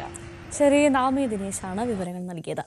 നവ്യ നായരെയും അമ്പിളി ദേവിയെയും കലോത്സവ വേദികളിലെ താരങ്ങളാക്കിയ ജോബ് മാസ്റ്റർക്ക് ഇത് തുടർച്ചയായ 38ാമത്തെ കലോത്സവമാണ്. സ്വാതി തിരുനാളിന്റെ ജീവിതകഥയ്ക്ക് ആദ്യമായി നൃത്തഭാഷ്യം ഒരുക്കിയിരിക്കുകയാണ് തൃശൂർ സ്വദേശി കൂടിയായ ജോബ്. സംഘനൃത്തം അരങ്ങിലെത്തിക്കുന്നത് പാലക്കാട് കാണിക്കമത സ്കൂൾ വിദ്യാർത്ഥികളാണ്. 39 വർഷമായി കലോത്സവ വേദികളിൽ തന്റെ ശിഷ്യരുമായി എത്തുന്ന ജോബ് മാസ്റ്ററെയാണ് ഇന്ന് പരിചയപ്പെടുന്നത്. മാസ്റ്റർ നമസ്കാരം. അങ്ങനെ 64ാമത്തെ സ്കൂൾ കലോത്സവം നടക്കുമ്പോൾ അതിലും തന്റെ കുട്ടികളുമായി എത്തുകയാണ്. ഒരുപാട് സന്തോഷം. കാരണം ഇതെന്റെ നാട് തൃശ്ശൂർ. 64ാമത്തെ സംസ്ഥാന സ്കൂൾ ദിനോത്സവത്തിൽ കുട്ടികളായിട്ട് 39ാമത്തെ തവണയും എത്താൻ പറ്റിയെന്നുള്ളത് വലിയൊരു സന്തോഷമുള്ള കാര്യമാണ്. ഇത്തവണ ഏതൊക്കെ മത്സരത്തിനാണ് കുട്ടികൾ എത്തുന്നത്? ഈ വർഷം നമുക്ക് സംഘനൃത്തത്തിലും നാടോടി നൃത്തത്തിലും ഉണ്ട് കുട്ടികൾ. ഹയർ സെക്കൻഡറി വിഭാഗം സംഘനൃത്തം, ഹൈസ്കൂൾ വിഭാഗം നാടോടി നൃത്തത്തിലെ കുട്ടികളുണ്ട്. എത്ര വയസ്സ് മുതലാണ് ഈ ഒരു ഡാൻസ് ഇഷ്ടപ്പെട്ട് തുടങ്ങിയതും ഈ ഒരു മേഖലയിലേക്ക് എത്തിയതും? ഡാൻസ് അത് it's A gift of Lord almighty. അപ്പോൾ അത് വളരെ ചെറുപ്പത്തിൽ തന്നെ എൻ്റെ അമ്മയ്ക്കും പറഞ്ഞിട്ടുണ്ട്. ഞാൻ 2 വയസ്സുള്ള സമയത്തേക്കും ഡാൻസ് പാട്ട് കേട്ടാ ചെയ്യുമെന്ന് പറഞ്ഞിട്ടുണ്ട്. അമ്മ പറയാറുണ്ട്. അത് വലിയൊരു സന്തോഷമുള്ള കാര്യമാണ്. പിന്നെ ഞാൻ ക്രൈസ്റ്റ് കോളേജിൽ, ഞാനവിടെ ക്രൈസ്റ്റ് കോളേജിലായിരുന്നു ഞാൻ പ്രീ ഡിഗ്രി പഠിച്ചിട്ടുണ്ടായിരുന്നത്. അപ്പോൾ അവിടെ ചെന്നപ്പോഴാണ് നമ്മുടെ ശിവശങ്കരൻ മാസ്റ്റർ ആണ് അവിടെ ക്രൈസ്റ്റിൽ ഗ്രൂപ്പ് ഡാൻസ് പഠിപ്പിച്ചിട്ടുണ്ടായിരുന്നത്. സാറാണ് ശരിക്കും ഗുരുസ്ഥാനത്ത് നമ്മൾ ആദ്യം സാറിന് തന്നെയാണ് ഓർക്കുന്നത്. സാറിൻ്റെ കീഴിലായിരുന്നു പഠിച്ചിട്ടുണ്ടായിരുന്നത്. അങ്ങനെ 17 വയസ്സിൽ ക്രൈസ്റ്റ് കോളേജിലെ പ്രീ ഡിഗ്രി സെക്കൻഡ് ഇയർ സമയത്ത് 87 സംസ്ഥാന സ്കൂൾ ദിനോത്സവം എറണാകുളത്ത് നടക്കുന്നു. അപ്പോൾ ഞാൻ ആദ്യം ഒരു കുട്ടീനെ പഠിപ്പിച്ചത് ഫാൻസി ഡ്രസ്സായിരുന്നു. പ്രച്ഛന്നവേഷം പഠിപ്പിച്ചത് ആ കുട്ടിക്ക് ആ വർഷം അന്ന് ഫാൻസി ഡ്രസ്സൊക്കെ 5 മിനിറ്റ് ടൈമായിരുന്നു. നിത്യജീവിതത്തിൽ കാണപ്പെടുന്ന കഥാപാത്രങ്ങളൊക്കെ ആയിരിക്കണം എന്ന് പറഞ്ഞിട്ട് ആ കുട്ടിക്ക്, ഞാൻ പഠിപ്പിച്ച കുട്ടിക്ക് ഫസ്റ്റ് പ്രൈസ്. അന്ന് തൊട്ട് ഇന്ന് വരും എല്ലാ വർഷവും ദിനോത്സവത്തിൽ കുട്ടികളെ പങ്കെടുപ്പിച്ചിട്ടുണ്ട്. എല്ലാ കുട്ടികൾക്കും ഫസ്റ്റും സെക്കൻഡും തേർഡും കിട്ടാറുണ്ട്. അത് കഴിഞ്ഞിട്ട് ഇപ്പോൾ ഗ്രേഡ് വന്നപ്പോഴും എല്ലാ വർഷവും നമുക്ക് ഗ്രേഡ് കുട്ടികൾ കിട്ടാറുണ്ട്. പിന്നെ കുറേ കലാതിലകങ്ങൾ, കലാപ്രതിഭകൾ, അങ്ങനെ കുറേ കുട്ടികൾ അങ്ങനെ വന്നിട്ടുണ്ട്. അപ്പോൾ അതെല്ലാം വലിയ വലിയ വലിയ സന്തോഷമുള്ള കാര്യമാണ്. കുറേ കുട്ടികൾ, ധാരാളം പേര് ഫിലിം ഇൻഡസ്ട്രിയിലുണ്ട് ഇപ്പോഴും. ഈവൻ ഇൻ ചാനൽസ് നന്നായിട്ട് ആങ്കർ ചെയ്യണ കുട്ടികളെ, സംസാരിക്കണ മീഡിയ പേഴ്സണാലിറ്റീസ് ധാരാളം പേരുണ്ട്. ധാരാളം കുട്ടികൾ, അറൗണ്ട് 35,000-ഓളം കുട്ടികളെ ഈ ഒരു സമയത്ത് ഈ കാലഘട്ടത്തിനുള്ളിൽ പഠിപ്പിക്കാൻ പറ്റിയിട്ടുണ്ട്. നമ്മൾ കലോത്സവം എന്ന് പറയുമ്പോൾ തന്നെ ആദ്യം ഓർമ്മ വരുന്ന പേരുകളിലൊന്ന് നവ്യ നായരും അമ്പിളി ദേവിയും ഒക്കെ ആയിരിക്കും. അവരെയൊക്കെ പഠിപ്പിച്ചിട്ടുണ്ട് അല്ലേ? നവ്യ, അമ്പിളി എന്റെ സ്റ്റുഡൻസ് ആയിരുന്നു. രണ്ടുപേരും ഈ ഒരു സംഭവം നടക്കുന്നത് തൊടുപുഴ കലോത്സവത്തിലാണ്. അന്ന് നവ്യ 9ാം ക്ലാസ്സിൽ പഠിക്കുന്ന സമയത്ത് ആണിതുണ്ടായത്. അപ്പോൾ നവ്യൻ്റെ അടുത്ത് പഠിക്കുന്നുണ്ട്. അതിനുശേഷം നന്ദനം ഫിലിമിലേക്ക് വന്നപ്പോഴും ഇവിടെ വന്ന് പഠിച്ചിട്ട് തന്നെയാണ് നവ്യ ഹയർ സെക്കൻഡറി വിഭാഗത്തിലും നാടോടി നൃത്തത്തിൽ അന്ന് സമ്മാനം ഉണ്ടായിരുന്നു. അമ്പിളിയും അതുപോലെ തന്നെ നല്ല മിടുക്കിയുള്ള കുട്ടികൾ, രചന, നാരായണൻകുട്ടി, അങ്ങനെ കുറേ കുട്ടികൾ. ഇപ്പോൾ പറയാൻ അത്രയധികം കുട്ടികളുണ്ട് പറയാനായിട്ട്. മാസ്റ്റർ കലോത്സവത്തിൽ പങ്കെടുത്തിട്ടുണ്ടോ? ഞാൻ ക്രൈസ്റ്റ് കോളേജിൽ പഠിക്കുമ്പോൾ മാത്രമാണ് പങ്കെടുത്തിട്ടുള്ളത്. അന്ന് ഞങ്ങൾ ക്രൈസ്റ്റ് കോളേജിലെ ഡാൻസ് ടീം എപ്പോഴും വിന്നേഴ്സാണ്. അപ്പോഴും ഞങ്ങൾ തന്നെയാണ് അന്ന് വിൻ ചെയ്തത്. അത് അന്ന് ഞങ്ങൾ സ്റ്റേജെല്ലാം പൊളിഞ്ഞിട്ടുണ്ട്. ഞങ്ങൾ എട്ട് ആൺകുട്ടികൾ കയറി സ്റ്റേജിൽ കളിച്ചോടെ തുടങ്ങി വെക്കുന്ന സ്റ്റേജ് ഇടിഞ്ഞു പൊളിഞ്ഞു വീണ ചരിത്രമൊക്കെ ഇട്ടുണ്ടായിരുന്നു. അങ്ങനെ ചരിത്രത്തിലൂടെയാണ് ഇവിടം വരെ എത്തിയതല്ലേ? അല്ല, ഇത് ഞാൻ എൻ്റെ സംബന്ധിച്ചിടത്തോളം ഞാൻ സാൻസ്ക്രിറ്റ് ആയിരുന്നു പഠിച്ചിരുന്നത് 5ാം ക്ലാസ് മുതൽ. അതുകൊണ്ട് തന്നെ ഡിഗ്രി വരെയും സാൻസ്ക്രിറ്റ് ഉണ്ടായിരുന്നു കൂട്ടിന്. അതുകൊണ്ട് തന്നെ എനിക്ക് ആവശ്യമുള്ള പാട്ടുകളെല്ലാം സ്വയം എഴുതാനും അത് ചിട്ടപ്പെടുത്താനും എല്ലാം ഇതുവരെ എൻ്റെ 93 മുതൽ സംസ്ഥാന സ്കൂൾ ദിനോത്സവത്തിൽ ആദ്യമൊന്നും ഞാൻ പാട്ടുകൾ എഴുതിയിരുന്നില്ല. 93 എൻ്റെ 23ാമത്തെ വയസ്സ് മുതൽ ഞാൻ തന്നെയാണ് എൻ്റെ പാട്ടുകൾ എഴുതുന്നതും ട്യൂൺ ചെയ്യുന്നതും എല്ലാം. അപ്പോൾ അത് വലിയൊരു സന്തോഷമാണ്. ഇപ്പോൾ ഈ വർഷം ചെയ്യുന്ന പുതിയ 2 ഐറ്റംസ്, ഒന്ന് മഹാരാജ സ്വാതി തിരുനാളിനെ കുറിച്ചിട്ടാണ്. കേരളത്തിലെ കലകളെ ഇത്രയധികം പ്രോത്സാഹിപ്പിച്ച നമ്മുടെ രാജ്യത്തിന്, ഞാൻ അദ്ദേഹത്തിൻ്റെ ലൈഫ് ഹിസ്റ്ററി കൂടെ പോയപ്പോൾ എന്തുമാത്രം കാര്യങ്ങളാണ്. അപ്പോൾ അതെല്ലാം ആ ലെഗസിനെ കുറിച്ചിട്ട് നമ്മൾ നന്നായിട്ട് തന്നെ ഈ ഗ്രൂപ്പ് ഡാൻസിലൂടെ കൊണ്ടുവരാൻ ശ്രമിച്ചിട്ടുണ്ട്. പിന്നെ അതുപോലെ തന്നെ നമ്മളെല്ലാവരും അറിഞ്ഞിരുന്നല്ലോ, നമുക്ക് ആലുവയിലൊരു കുട്ടീനെ പട്ടാപ്പകല് രാത്രി എടുത്തു കൊണ്ടുപോയിട്ട് മൃഗീയമായിട്ട് പീഡിപ്പിച്ച് കൊന്ന ആ സംഭവം മനസ്സിനെ ഭയങ്കരമായിട്ട് വേദനിപ്പിച്ചിരുന്നു. അതിനെ ബേസ് ചെയ്തിട്ട് പക്ഷെ അതൊരു ബീഹാറി അതൊക്കെ നമുക്കൊരു നാടൻ കഥാപാത്രത്തിൽ കൊണ്ടുവരാൻ പറ്റത്തില്ല. അതുകൊണ്ട് തന്നെ ഒരു ആദിവാസികളുടെ ലൈഫ് ഹിസ്റ്ററി കൂടെ വന്നിട്ട് അതിനെ ഇന്റർപ്രറ്റ് ചെയ്തിട്ട് ഞാൻ അതേ സബ്ജക്റ്റ് തന്നെ വേറൊരു തരത്തിൽ കൊണ്ടുവരുന്നുണ്ട്. അതായത് പിച്ചി ചീന്തപ്പെടുന്ന ബാല്യങ്ങൾ അങ്ങനത്തെ സംഭവങ്ങൾ വെച്ചിട്ട്. അപ്പോൾ അങ്ങനെ പറഞ്ഞു വരുമ്പോഴാണ് നമുക്ക് നാടോടി നൃത്തം എന്ന് പറഞ്ഞാൽ നാടൻ നൃത്തമാണ്. അപ്പോൾ ഞാൻ തൊട്ടുമ്പോൾ പറഞ്ഞല്ലോ ഞാൻ എങ്ങനെയാണ് ഒരു ബീഹാറി വന്നിട്ട് കൊണ്ടുപോയെന്നുള്ള കാര്യം എനിക്കൊരു ഫോക്ക് ഡാൻസ് കൂടെ അവതരിപ്പിക്കാൻ ഭയങ്കര ബുദ്ധിമുട്ടുണ്ട്. പക്ഷേ ഇപ്പോൾ അങ്ങനെയല്ല. അതായത് പലരും ഇപ്പോൾ നിങ്ങളെല്ലാം ശ്രദ്ധിച്ചിട്ടുണ്ടായിരിക്കും പോലീസ് പോലും വേഷം നാടോടി നൃത്തത്തിൽ. അപ്പോൾ നാടൻ നൃത്തം എങ്ങനെയാണ് ഒരു പോലീസ് ഉദ്യോഗസ്ഥ എങ്ങനെയായിരിക്കും നാടോടി കഥാപാത്രമാവാന്ന് എനിക്കറിയുന്നില്ല. അപ്പോൾ അതെല്ലാം സബ് ജില്ലാ തലത്തിൽ തന്നെ വരുന്ന വിധികർത്താക്കളുടെ അജ്ഞതയാണ്. ശരിക്കും ഇങ്ങനെ സംസ്ഥാന തലത്തിൽ എത്തുമ്പോൾ അതിനെ എനിക്ക് അജ്ഞത എന്ന് മാത്രമേ പറയാൻ പറ്റുന്നുള്ളൂ. കാരണം വ്യക്തമായിട്ട് മാനുവലിൽ പറയുന്നുണ്ട് ഇന്ന മാതിരിയായിരിക്കണം നൃത്തം, ഇന്ന മാതിരിയായിരിക്കണം വേണ്ടത് എന്നെല്ലാം വ്യക്തമായിട്ട് പറയുന്നുണ്ട്. അപ്പോൾ ആ പറച്ചിലിനെ മറികടന്നിട്ട് വരുന്ന രീതിയിൽ പെർഫോമൻസ് എത്തുന്നുണ്ടെങ്കിൽ അതുപോലെ തന്നെ സംഘനൃത്തത്തിലാണെങ്കിലും ശരി സഭ്യതയുടെ അതിർവരമ്പ് കിടക്കുന്ന അല്ലെങ്കിൽ പലതും സംഘനൃത്തം എന്ന് പറയുമ്പോൾ നൃത്തമാണ് വേണ്ടത്. അതിന് പകരം ഡയലോഗ്സ് എല്ലാം വന്ന് പാൻറ്റോമൈം പോലെ വരുന്ന അങ്ങനെ കുറേ കാര്യങ്ങൾ അതെല്ലാം ഒന്നും യോജിക്കാൻ പറ്റാത്ത കുറേ കാര്യങ്ങളുണ്ട്. പക്ഷെ അത് ശരിക്കും ഇപ്പോൾ എല്ലാവരും ഹൈപ്പ് എന്നുള്ളൊരു ലെവലിലാണോ അങ്ങനെ ചെയ്യണമെന്ന് എനിക്കറിയില്ല. പക്ഷെ അങ്ങനെ വരുമ്പോൾ കല എവിടെയോ കിടന്നിട്ട് നെഞ്ചത്തടിച്ച് നിലവിളിക്കുന്ന പോലെയാണ് എനിക്ക് തോന്നുന്നത്. ഈവൻ ഭരതനാട്യത്തിലും എല്ലാം അങ്ങനെ വരുന്നുണ്ട്. ക്ലാസിക്കൽ നൃത്ത രൂപങ്ങളിൽ പോലും നമ്മൾ കാണാൻ ആഗ്രഹിക്കാത്ത ആ ഒരു സാത്വികമായുള്ള രീതി വിട്ടിട്ട് ഈ ഒരു ഹൈപ്പിന്റെ പിന്നാലെ പോകുന്ന പ്രവണത ഭയങ്കരമായിട്ട് വരുന്നുണ്ട്. മേബി അത് ജെൻസികളുടെ ഒരു താല്പര്യത്തിനോടായിട്ടോ എനിക്കറിയില്ല. ജെൻസിയുടെ വൈബിലേക്ക് മാറുന്നതായിരിക്കും. എന്തായാലും നമുക്ക് സ്വാതി തിരുനാളിന്റെ ജീവിതം ഇത്തവണ ഒരു പ്രമേയമായി എത്തുമ്പോൾ ആ ഒരു ഗ്രൂപ്പ് ഡാൻസ് നമുക്ക് അതും കൂടി ഒന്ന് കണ്ടുവരാം.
എന്നാലും വളരെ മനോഹരമായിട്ടാണ് ഈ കുട്ടികൾ ഇത് അവതരിപ്പിച്ചത്. ഹായ്, നല്ല രസമുണ്ടായിരുന്നു കേട്ടോ നിങ്ങളുടെ എക്സ്പ്രഷനൊക്കെ കണ്ടോണ്ടിരിക്കാൻ. ഇങ്ങനെ മേക്കപ്പ് ഇട്ട് നിങ്ങളിത് പെർഫോം ചെയ്യുമ്പോൾ ഇതിനധികം ദൃശ്യവിരുന്നായിരിക്കും. എവിടെന്നാ വരുന്നത്? പാലക്കാട് കാണിക്കമാതാ സ്കൂളിൽ നിന്ന്. ഇത് എത്ര ദിവസത്തെ പ്രാക്ടീസ് ആയിരുന്നു? ആക്ച്വലി ഇത് ഞങ്ങള് ജൂലൈ തൊട്ട് ഇതിന്റെ പ്രാക്ടീസ് തുടങ്ങി. പിന്നെ സ്റ്റേറ്റിന്റെ പ്രാക്ടീസ് ഫുള്ള് ഞങ്ങള് വെക്കേഷനൊക്കെ സ്കൂളിൽ വന്നിട്ട് തന്നെ ഫുൾ ടൈം പ്രാക്ടീസ് ആയിരുന്നു രാവിലെ തൊട്ട് വൈകുന്നേരം വരെ. മാസ്റ്റർ നിങ്ങളെ പഠിപ്പിച്ചെടുത്തു. അതെ, നല്ലോണം ശരിയാക്കി കഷ്ടപ്പെട്ടു. ചെറുതായിട്ട് വഴക്കൊക്കെ പറയാറുണ്ട്? അടിക്കോ? അങ്ങനെയില്ല, വഴക്ക് ചെറുതായിട്ട് ചില സമയം ഞങ്ങൾ വെറുതെ കളിച്ചൊക്കെ ഇരിക്കുമ്പോ. നിങ്ങൾ ഈ ഒരു തീം സ്വാതന്ത്ര്യ തിരുനാളിന്റെ ജീവിതമാണ് നിങ്ങൾ പറയുന്നത്, അതാണ് പെർഫോം ചെയ്യാൻ പോകുന്നതെന്ന് അറിഞ്ഞപ്പോഴുള്ള നിങ്ങളുടെ ആ സമയത്ത് ഒരു എക്സൈറ്റ്മെന്റ് എങ്ങനെയായിരുന്നു? ഭയങ്കര ഹാപ്പി ആയിരുന്നു, അതേപോലെ പ്രൗഡും ആയിരുന്നു. കാരണം ഇത്രയും വലിയൊരു ലെജൻഡിന്റെ തീം എടുത്ത് ചെയ്യാന്ന് പറയണത് അത് ചെറിയ കാര്യമല്ല. സാറിന്റെ വർക്കാണ് അതിൽ കൂടുതൽ. ഞങ്ങൾ അതിലൊന്ന് ഞങ്ങളുടേതായിട്ടുള്ളത് ചെയ്തു എന്ന് മാത്രം, എല്ലാം സാറിന്റെയാണ്. പിന്നെ അതേപോലെ സ്കൂളിൽ നിന്നുള്ള സപ്പോർട്ട്, പാരന്റ്സ് എല്ലാവരുടെയും സപ്പോർട്ട് കൊണ്ട് മാത്രമാണ് ഇതുവരെ എത്തിയത്. സ്കൂളിൽ നിന്ന് ഞങ്ങളോട് പൈസ പോലും വാങ്ങാതാണ്. പല സ്കൂളുകളും പൈസ വാങ്ങിയിട്ടാണ് കുട്ടികളെ കളിപ്പിക്കുന്നത് കലോത്സവത്തിൽ. ഞങ്ങൾ അതൊന്നുമില്ല, കലയ്ക്ക് മാത്രം ഇമ്പോർട്ടൻസ് കൊടുത്തിട്ടാണ് ഞങ്ങളുടെ സ്കൂള്. പിന്നെ അതേപോലെ പ്രിൻസിപ്പാള്, ടീച്ചേഴ്സ് എല്ലാവരും ഭയങ്കര സപ്പോർട്ടും ഭയങ്കര മോട്ടിവേഷനായിരുന്നു എല്ലാ കാര്യങ്ങൾക്കും. ഞങ്ങൾ ചെറുതായിട്ടൊന്ന് തളർന്നു പോയാൽ പോലും അവരുടെ മോട്ടിവേഷൻ കൊണ്ട് ഞങ്ങൾ ഇതുവരെ എത്തി. നിങ്ങൾ ഡാൻസ് പഠിക്കുന്ന കുട്ടികളും കൂടിയല്ലേ? മറ്റേതെങ്കിലും ഇനത്തിൽ പങ്കെടുക്കുന്നുണ്ടോ? ഇല്ല ഇപ്രാവശ്യം ഗ്രൂപ്പ് ഡാൻസ് മാത്രമേ ഉള്ളൂ. ഫോക്കസ് ചെയ്ത് അതെ വന്നിരിക്കുകയാണ്. അപ്പൊ എല്ലാവിധ ആശംസകളും സ്റ്റേജിലും ഇതുപോലെ പെർഫോം ചെയ്യാൻ കഴിയട്ടെ. എന്തായാലും വളരെ മനോഹരമായിട്ടാണ് കുട്ടികൾ ഇത് അവതരിപ്പിച്ചത്. അതിന് സാറിനും അഭിനന്ദനം. നന്നായി. കുട്ടികളെ പഠിപ്പിച്ചെടുക്കാൻ ബുദ്ധിമുട്ടിയോ? കുട്ടികള് അല്ല, തുടക്കത്തിൽ കുറച്ച് പേര് ന്യൂ കമേഴ്സാണ്. അപ്പൊ അവർക്ക് ഈ ഒരു സ്റ്റൈൽ ഓഫ് ഡാൻസ് ഭയങ്കര ഡിഫറെന്റ് ആയിരുന്നു. അപ്പോൾ ഞാൻ അവരോട് പറഞ്ഞിട്ടുണ്ട് അവരുടെ ഒരു ചേഞ്ച് ഓവർ, അത് ഇറ്റ് വാസ് അമേസിങ്. അവർ ഭയങ്കരമാരി ഇപ്പൊ നേരത്തെ കണ്ടില്ല, അവർ ഭയങ്കര പ്രൊഫഷണൽസ് ആയി മാറി. അതാ ആ ഒരു ചേഞ്ചാണ്. ഞാൻ ആ സ്കൂളിൽ ഇത് 25ാമത്തെ വർഷം. എനിക്ക് തോന്നുന്നു it may be A history. ഒരു ഡാൻസ് മാസ്റ്റർ ഒരു സ്കൂളിൽ കണ്ടിന്യൂസ് ആയിട്ട് 25 years പഠിപ്പിക്കാൻ പറയുന്നത് ഇപ്പോൾ ഇറ്റ്സ് ലൈക്ക് മൈ ഫാമിലി, എന്റെ വീട് പോലെ തന്നെയാണ്. അപ്പൊ അതിന്റെ ഒരു സ്വാതന്ത്ര്യം, ഒരു സ്നേഹം എല്ലാം ഉണ്ട്. അപ്പൊ എന്തായാലും സാറിനും കുട്ടികൾക്കും എല്ലാവിധ ആശംസകളും. നാളത്തെ നമ്മുടെ നവ്യ നായരോ അമ്പിളി ദേവിയോ രചന നാരായണൻ കുട്ടിയൊക്കെയാണ് ഈ നിൽക്കുന്നത്. അതുപോലെ സിനിമയിലും അല്ലെങ്കിൽ ഉയരങ്ങളിലേക്ക് നിങ്ങൾ എത്തട്ടെ. എല്ലാവിധ ആശംസകളും. ക്യാമറാമാൻ KP ദിനേശിനോടൊപ്പം നവമി ദിനേശ്, News 18 തൃശൂർ. മൺമറഞ്ഞുകൊണ്ടിരിക്കുന്ന കലാരൂപമായ പാടകത്തിൽ എ ഗ്രേഡ് സ്വന്തമാക്കിയിരിക്കുകയാണ് കണ്ണൂർ മുറാഴ സ്വദേശി ദേവിക പ്രകാശ്. തുടർച്ചയായ 2ാം വർഷമാണ് കലോത്സവത്തിൽ വിജയം സ്വന്തമാക്കുന്നത്. പാടകം മത്സരത്തിൽ എ ഗ്രേഡ് നേടിയ കണ്ണൂർ സ്വദേശിയാണ് നമ്മളോടൊപ്പം ചേരുന്നത്. മോളുടെ പേര്? ദേവിക പ്രകാശ്. ഏത് സ്കൂളിലാണ് പഠിക്കുന്നത്? GHSS മുറാഴ. എങ്ങനെ നന്നായിട്ട് പെർഫോം ചെയ്യാൻ പറ്റിയല്ലേ? ഇത് എത്ര നാളായി പഠിക്കുന്നു? ഞാനൊരു 2 ആഴ്ച കൊണ്ട് പഠിച്ചെടുത്തതാണ്. ആദ്യമായിട്ട് ചെയ്യുന്നതാണ്. ഈ കലോത്സവത്തിന് വേണ്ടി പഠിച്ചെടുത്തതാണ് അല്ലേ? എങ്ങനെയാണ് ഈ ഒരു പാഠകം പഠിക്കണം എന്ന് തോന്നിയത്? അത് ഞാൻ ഇതിനു മുന്നേ ഈ സ്റ്റേറ്റില് സംസ്കൃത പ്രഭാഷണത്തിന് വന്നിട്ടുണ്ട്. അതുപോലെ തന്നെ ജില്ലയിലും ഒക്കെ പോകുന്ന സമയത്ത് ഞാൻ ഈ ഒരു വേഷത്തില് ഉള്ള കുട്ടികളെ വേറെ കണ്ടിട്ടുണ്ട്. അപ്പൊ ആ ഒരു സമയത്ത് എനിക്കും ഒരു കൗതുകം തോന്നി എന്താണ് എന്നറിയാനും. അപ്പൊ അങ്ങനെയാണ് ഞാൻ ആ ഒരു ഇത് പഠിക്കണം എന്നുള്ള ഒരു ഇതില്. അപ്പൊ അന്നൊന്നും എനിക്ക് ഒരു നല്ലൊരു ഗുരുവിനെ കിട്ടിയിട്ടുണ്ടായിരുന്നില്ല. അപ്പൊ ഈ അടുത്താണ് എനിക്ക് കലാമണ്ഡലം ശ്രീനാഥ് എന്ന് പറഞ്ഞിട്ടുള്ള ഒരു ഗുരുവിനെ എനിക്ക് കിട്ടിയത്. അപ്പൊ അങ്ങനെയാണ് ഞാൻ പഠിച്ചത്. ഒരു 2 വരി ഒന്ന് ചൊല്ലാം. അപ്പൊ അപർണായിട്ടുള്ള ആരും തന്നെ സേവിക്കില്ല എന്ന് പറഞ്ഞതോ അതും വളരെ സത്യമായിട്ടുള്ള കാര്യ. എന്താ അത്? ഉണ്ണി അർജുന കേന അപരേണ അർച്യതേ. എന്റെ എല്ലാ തത്വങ്ങളും അറിഞ്ഞ് ഭക്തിയോടുകൂടിയിട്ട് അപർണായിട്ടുള്ള ആരാ എന്നെ ഇങ്ങനെ സേവിക്കുക എന്നാണ് ഭഗവാൻ പറഞ്ഞത്. ആർക്ക് പറയാൻ സാധിക്കുന്നത് ഇങ്ങനെ? പക്ഷെ ഭഗവാൻ പറഞ്ഞ സമയത്തിങ്കൽ അഹങ്കാരത്തിന്റെ ശക്തി കാരണം അർജുനൻ അത് കേൾക്ക മാത്രമേ ഉണ്ടായുള്ളൂ. അതിന്റെ അർത്ഥം ഗ്രഹിക്കാതെ കണ്ട് കോപിഷ്ഠനായിക്കൊണ്ട് കിരാതമൂർത്തിയോടുകൂടെ യുദ്ധത്തിനായിക്കൊണ്ട് പോർപ്പെടുകയും ചെയ്തു. ഇതാ ഇങ്ങനെ യാതൊരു ഭഗവാൻ ശ്രീ പരമേശ്വരനോ അർജുനന്റെ ഉള്ളിലെ കോപത്തെ വർദ്ധിപ്പിക്കാനായിക്കൊണ്ട് ശിവനിന്ദാപരങ്ങളായിരിക്കുന്ന വാക്കുകളെ പറഞ്ഞത്. അപ്രകാരമെല്ലാം ഇരിക്കുന്ന ഭഗവാൻ സ്വാമി ശ്രീ പരമേശ്വരൻ ഭഗവാന്മാരെ രക്ഷിക്കട്ടെ. അത് ബുദ്ധിമുട്ടുണ്ടായോ പഠിച്ചെടുക്കാൻ? ഒരു 3 ദിവസം കൊണ്ട് ഞാൻ പഠിച്ചെടുത്തു. മോക്ക് ഇതിലേക്ക് താല്പര്യം വന്നപ്പോൾ പൂർണ്ണ പിന്തുണ തന്നെ ഉണ്ടായില്ലേ? നമ്മളെ അച്ഛനും അമ്മയും നല്ല സപ്പോർട്ടാണ്. ഇത് കലോത്സവം വന്നു കണ്ടു, മോൾക്ക് എ ഗ്രേഡ് കിട്ടി. അതും വലിയ സന്തോഷം തന്നെ. കഴിഞ്ഞ പ്രാവശ്യം വന്നിരുന്നു, തിരുവനന്തപുരത്ത് പോയിരുന്നു, അത് എ ഗ്രേഡ് കിട്ടിയായിരുന്നു. സംസ്കൃത പ്രഭാഷണമായിരുന്നു കഴിഞ്ഞ പ്രാവശ്യം പോയിട്ടുണ്ടായിരുന്നത്. ജില്ലയിൽ മോണാക്ട്, സംസ്കൃത പ്രഭാഷണം, മലയാളം പ്രസംഗം, പാഠകം ഇതൊക്കെ അവതരിപ്പിച്ചിട്ടുണ്ടായിരുന്നത്. ഇനി അടുത്ത 2 വർഷവും സജീവമായി തന്നെ വേദിയിലുണ്ടാവും അല്ലേ? അതെ, പ്രസംഗത്തിലാണ്. പ്രഭാഷണത്തിൽ പോകുന്നതിൽ നിന്ന് അവർക്ക് ഈ പാഠകം പഠിക്കണം എന്നുള്ളൊരു ആഗ്രഹം വന്നിട്ട് അങ്ങനെ 8ാം ക്ലാസ്, ഇത് 8ാം ക്ലാസ് മുതൽ UP ക്ലാസ്സിലേക്കില്ല. 8ലും 9ലും 10ലും മാത്രമേ അവതരിപ്പിക്കാൻ പറ്റുള്ളൂ. അപ്പോൾ 10ാം ക്ലാസ്സിലേക്ക് ഇനിയിപ്പോൾ അവർക്ക് അവസരം ഇല്ലല്ലോ. +1 +2 ഈ പാഠക മത്സരം ഇല്ല. അപ്പം പിന്നെ അവർക്ക് ഭയങ്കര ആഗ്രഹം ഇത് അവതരിപ്പിക്കണമെന്ന്. അങ്ങനെയാണ് അവൾക്കൊരു സാറിനെ കിട്ടി. സാറ് പഠിപ്പിച്ചു. വളരെ പെട്ടെന്ന് പഠിപ്പിച്ചെടുത്തതാ. സബ് ജില്ലാ കലോത്സവത്തിന് ഒരു 10 ദിവസം മുന്നെയാണ് ഈ പാഠകം പഠിച്ചെടുത്തത്. അഖിലേന്ത്യാ സഹകരണ ഭാരവാഹത്തിൽ സ്റ്റേറ്റിൽ 2nd കിട്ടിയിട്ടുണ്ട് പ്രസംഗ മത്സരത്തിൽ. അങ്ങനെ ഒരു സകലകലാ വല്ലഭ തന്നെയാണ് ഈ നിൽക്കുന്നത്. എന്തായാലും അടുത്ത വർഷവും വേദികളിൽ സജീവമാകട്ടെ, എ ഗ്രേഡ് കിട്ടട്ടെ എന്ന് കൂടി ആശംസിക്കുന്നു. ക്യാമറാമാൻ KP ദിനേശിനോടൊപ്പം നവമി ദിനേശ്, News 18 തൃശൂർ. 9 മണി വാർത്തയുടെ സമയം പൂർണ്ണമാവുകയാണ്. ഇടവേളയ്ക്ക് ശേഷം ന്യൂസ് ട്രെൻഡ്സ് കാണാം. TVG സജിത്ത്.